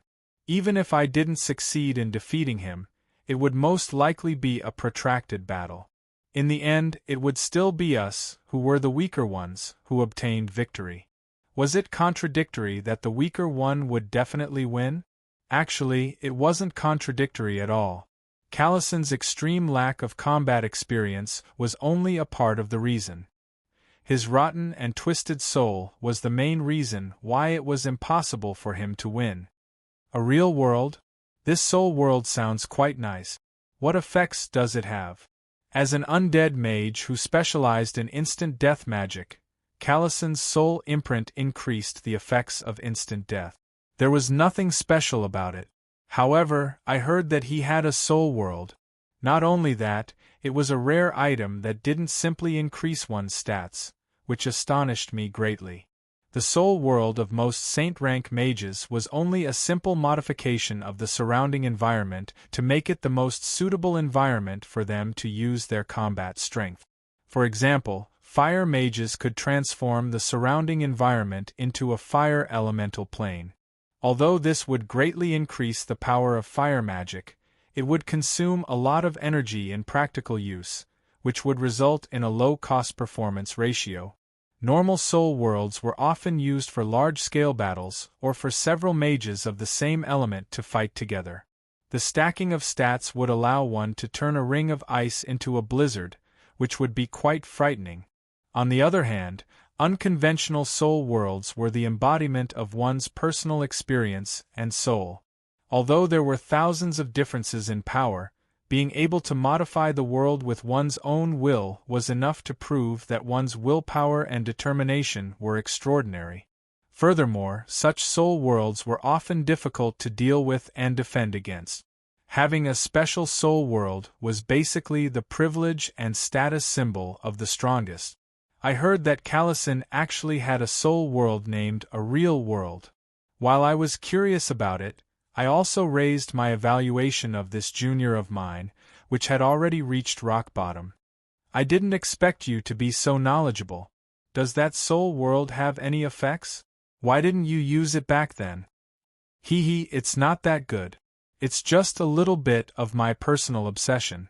It's like this. After listening to Callison's explanation, I directly lowered my evaluation of his soul world.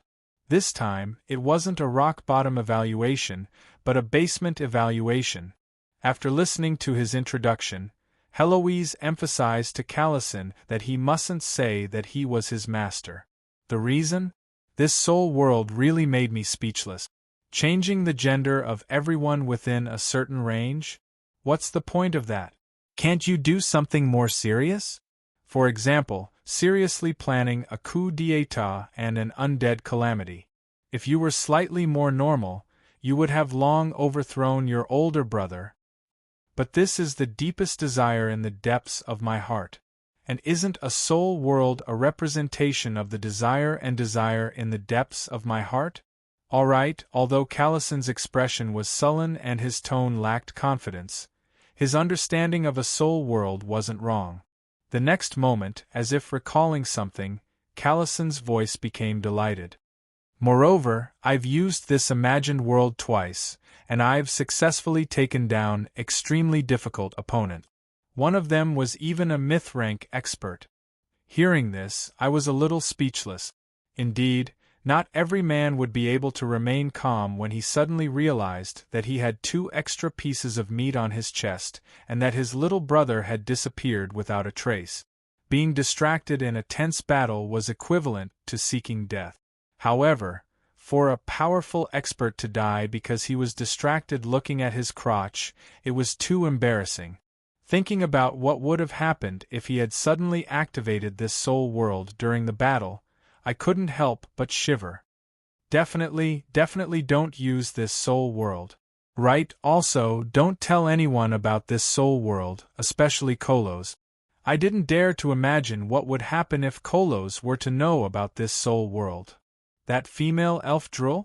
Is she of the same species as me? That's great, I have long wanted to find someone to interact with, Alright, Lord, don't stare at me, I will do as you say. However, some things couldn't be avoided. What would come would come. The meeting between Callison and the gentleman still came. Furthermore, the moment they met, sparks flew. You still like adult men because you have yet to meet a Shota that you truly love. That has never been a problem. A certain grey elf said. You still like females because you have yet to meet a man that you truly love. Gender? That has never been a problem. A certain Lich said.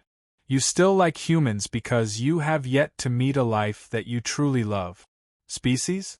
That has never been a problem. This person that everyone knew. The 3 of them shook hands and an indescribable resonance formed between the 3 of them, forming a friendship exclusive to gentlemen. Knowing each other and understanding each other, the friendship between gentlemen came so quickly. Comrades. Brothers. Sisters. The Grey Elves and Lich looked at each other.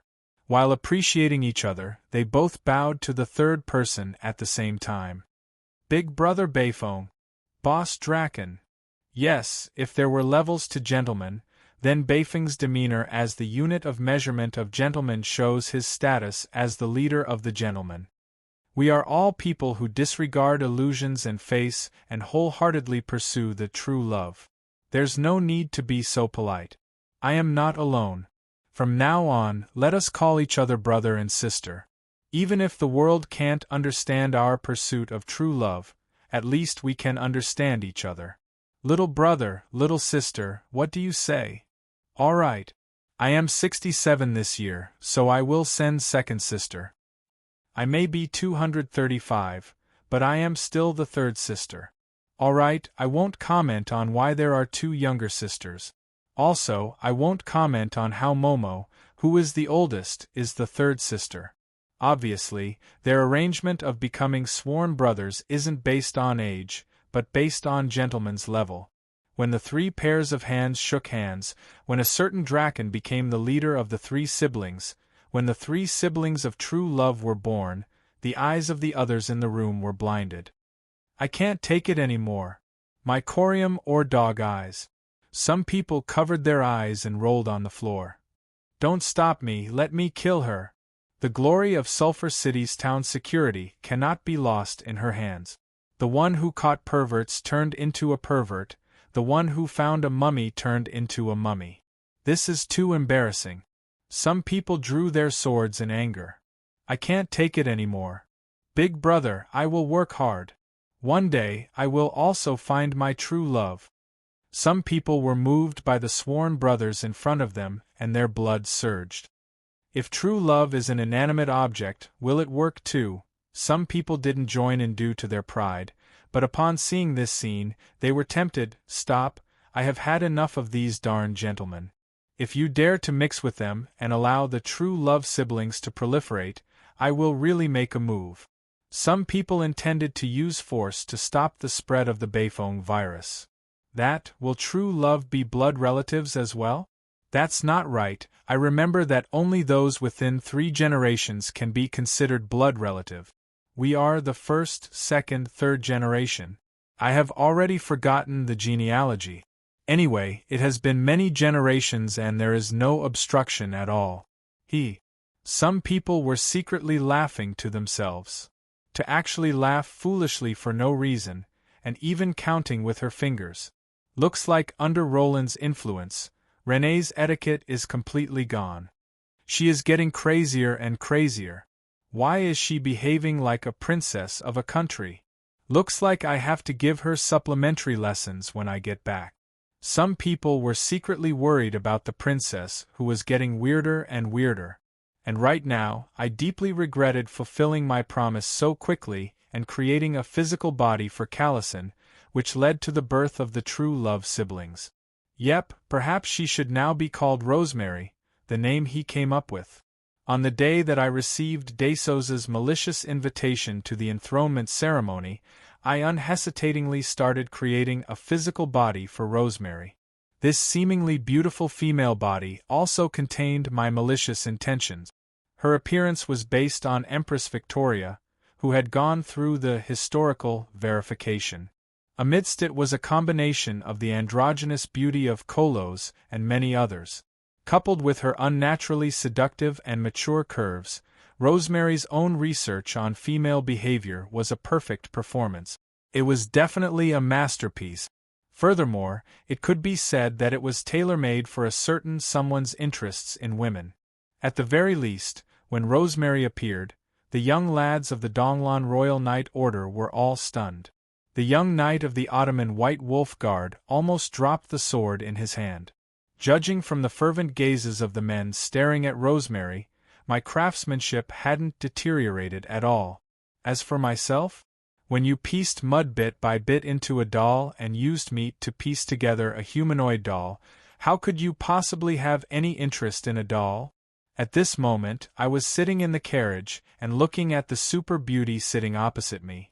I viciously imagined Desos's panicked expression to vent my frustration at having to wear a dress again. Wait, let's stop for a moment. Seeing that it was still early, I was curious about the scenery by the roadside. Under my request, the Ottoman royal family's reception carriage slowed down. By the roadside there was a group of poor beggars. They stared at our carriage, which bore the emblem of the Ottoman royal family. I could feel a bone-piercing hatred beneath their expressionless faces. They are just lowly commoners of the docks. Your Highness, there's nothing to see here. In this enthronement ceremony, there are the world's top singing and dancing troupes and circus troupes. Nodding my head thoughtfully, I pulled down the curtains of the carriage and let the carriage continue moving forward. Along the way, we had already met such refugees 4 to 5 times. Obviously, as the war of attrition between the seafolk continued, more and more refugees would appear. Perhaps the Ottoman nobles who were busy with the enthronement ceremony were just like the White Wolf Knight who had a face full of disdain, completely ignoring these unlucky people. On the other hand, the carriages which were moving in the opposite direction from us caused even more congestion. More and more citizens realized that the situation wasn't right and there were more and more of them escaping. The commoners wouldn't care about the balance of the war. They only knew that their homes and lives were being threatened. On the other hand, the nobles and knight were busy with the so-called enthronement ceremony, completely ignoring the pleas for help from the lower echelons. Even though it was just a small matter, it was enough to show the current tense situation and the problems within Kajisi City. At the very least, the originally high popularity of the new emperor was almost gone. Without a doubt, this had shaken his foundation as a ruler. It is impossible for Desos to not see it, but he still didn't do anything. Looks like he is intending to use the enthronement ceremony as an opportunity to stake all of his cards and make a huge gamble. Making a huge gamble under the premise that he lacks sufficient understanding of the seafolk? I don't think so. Looks like it's time for us to retreat.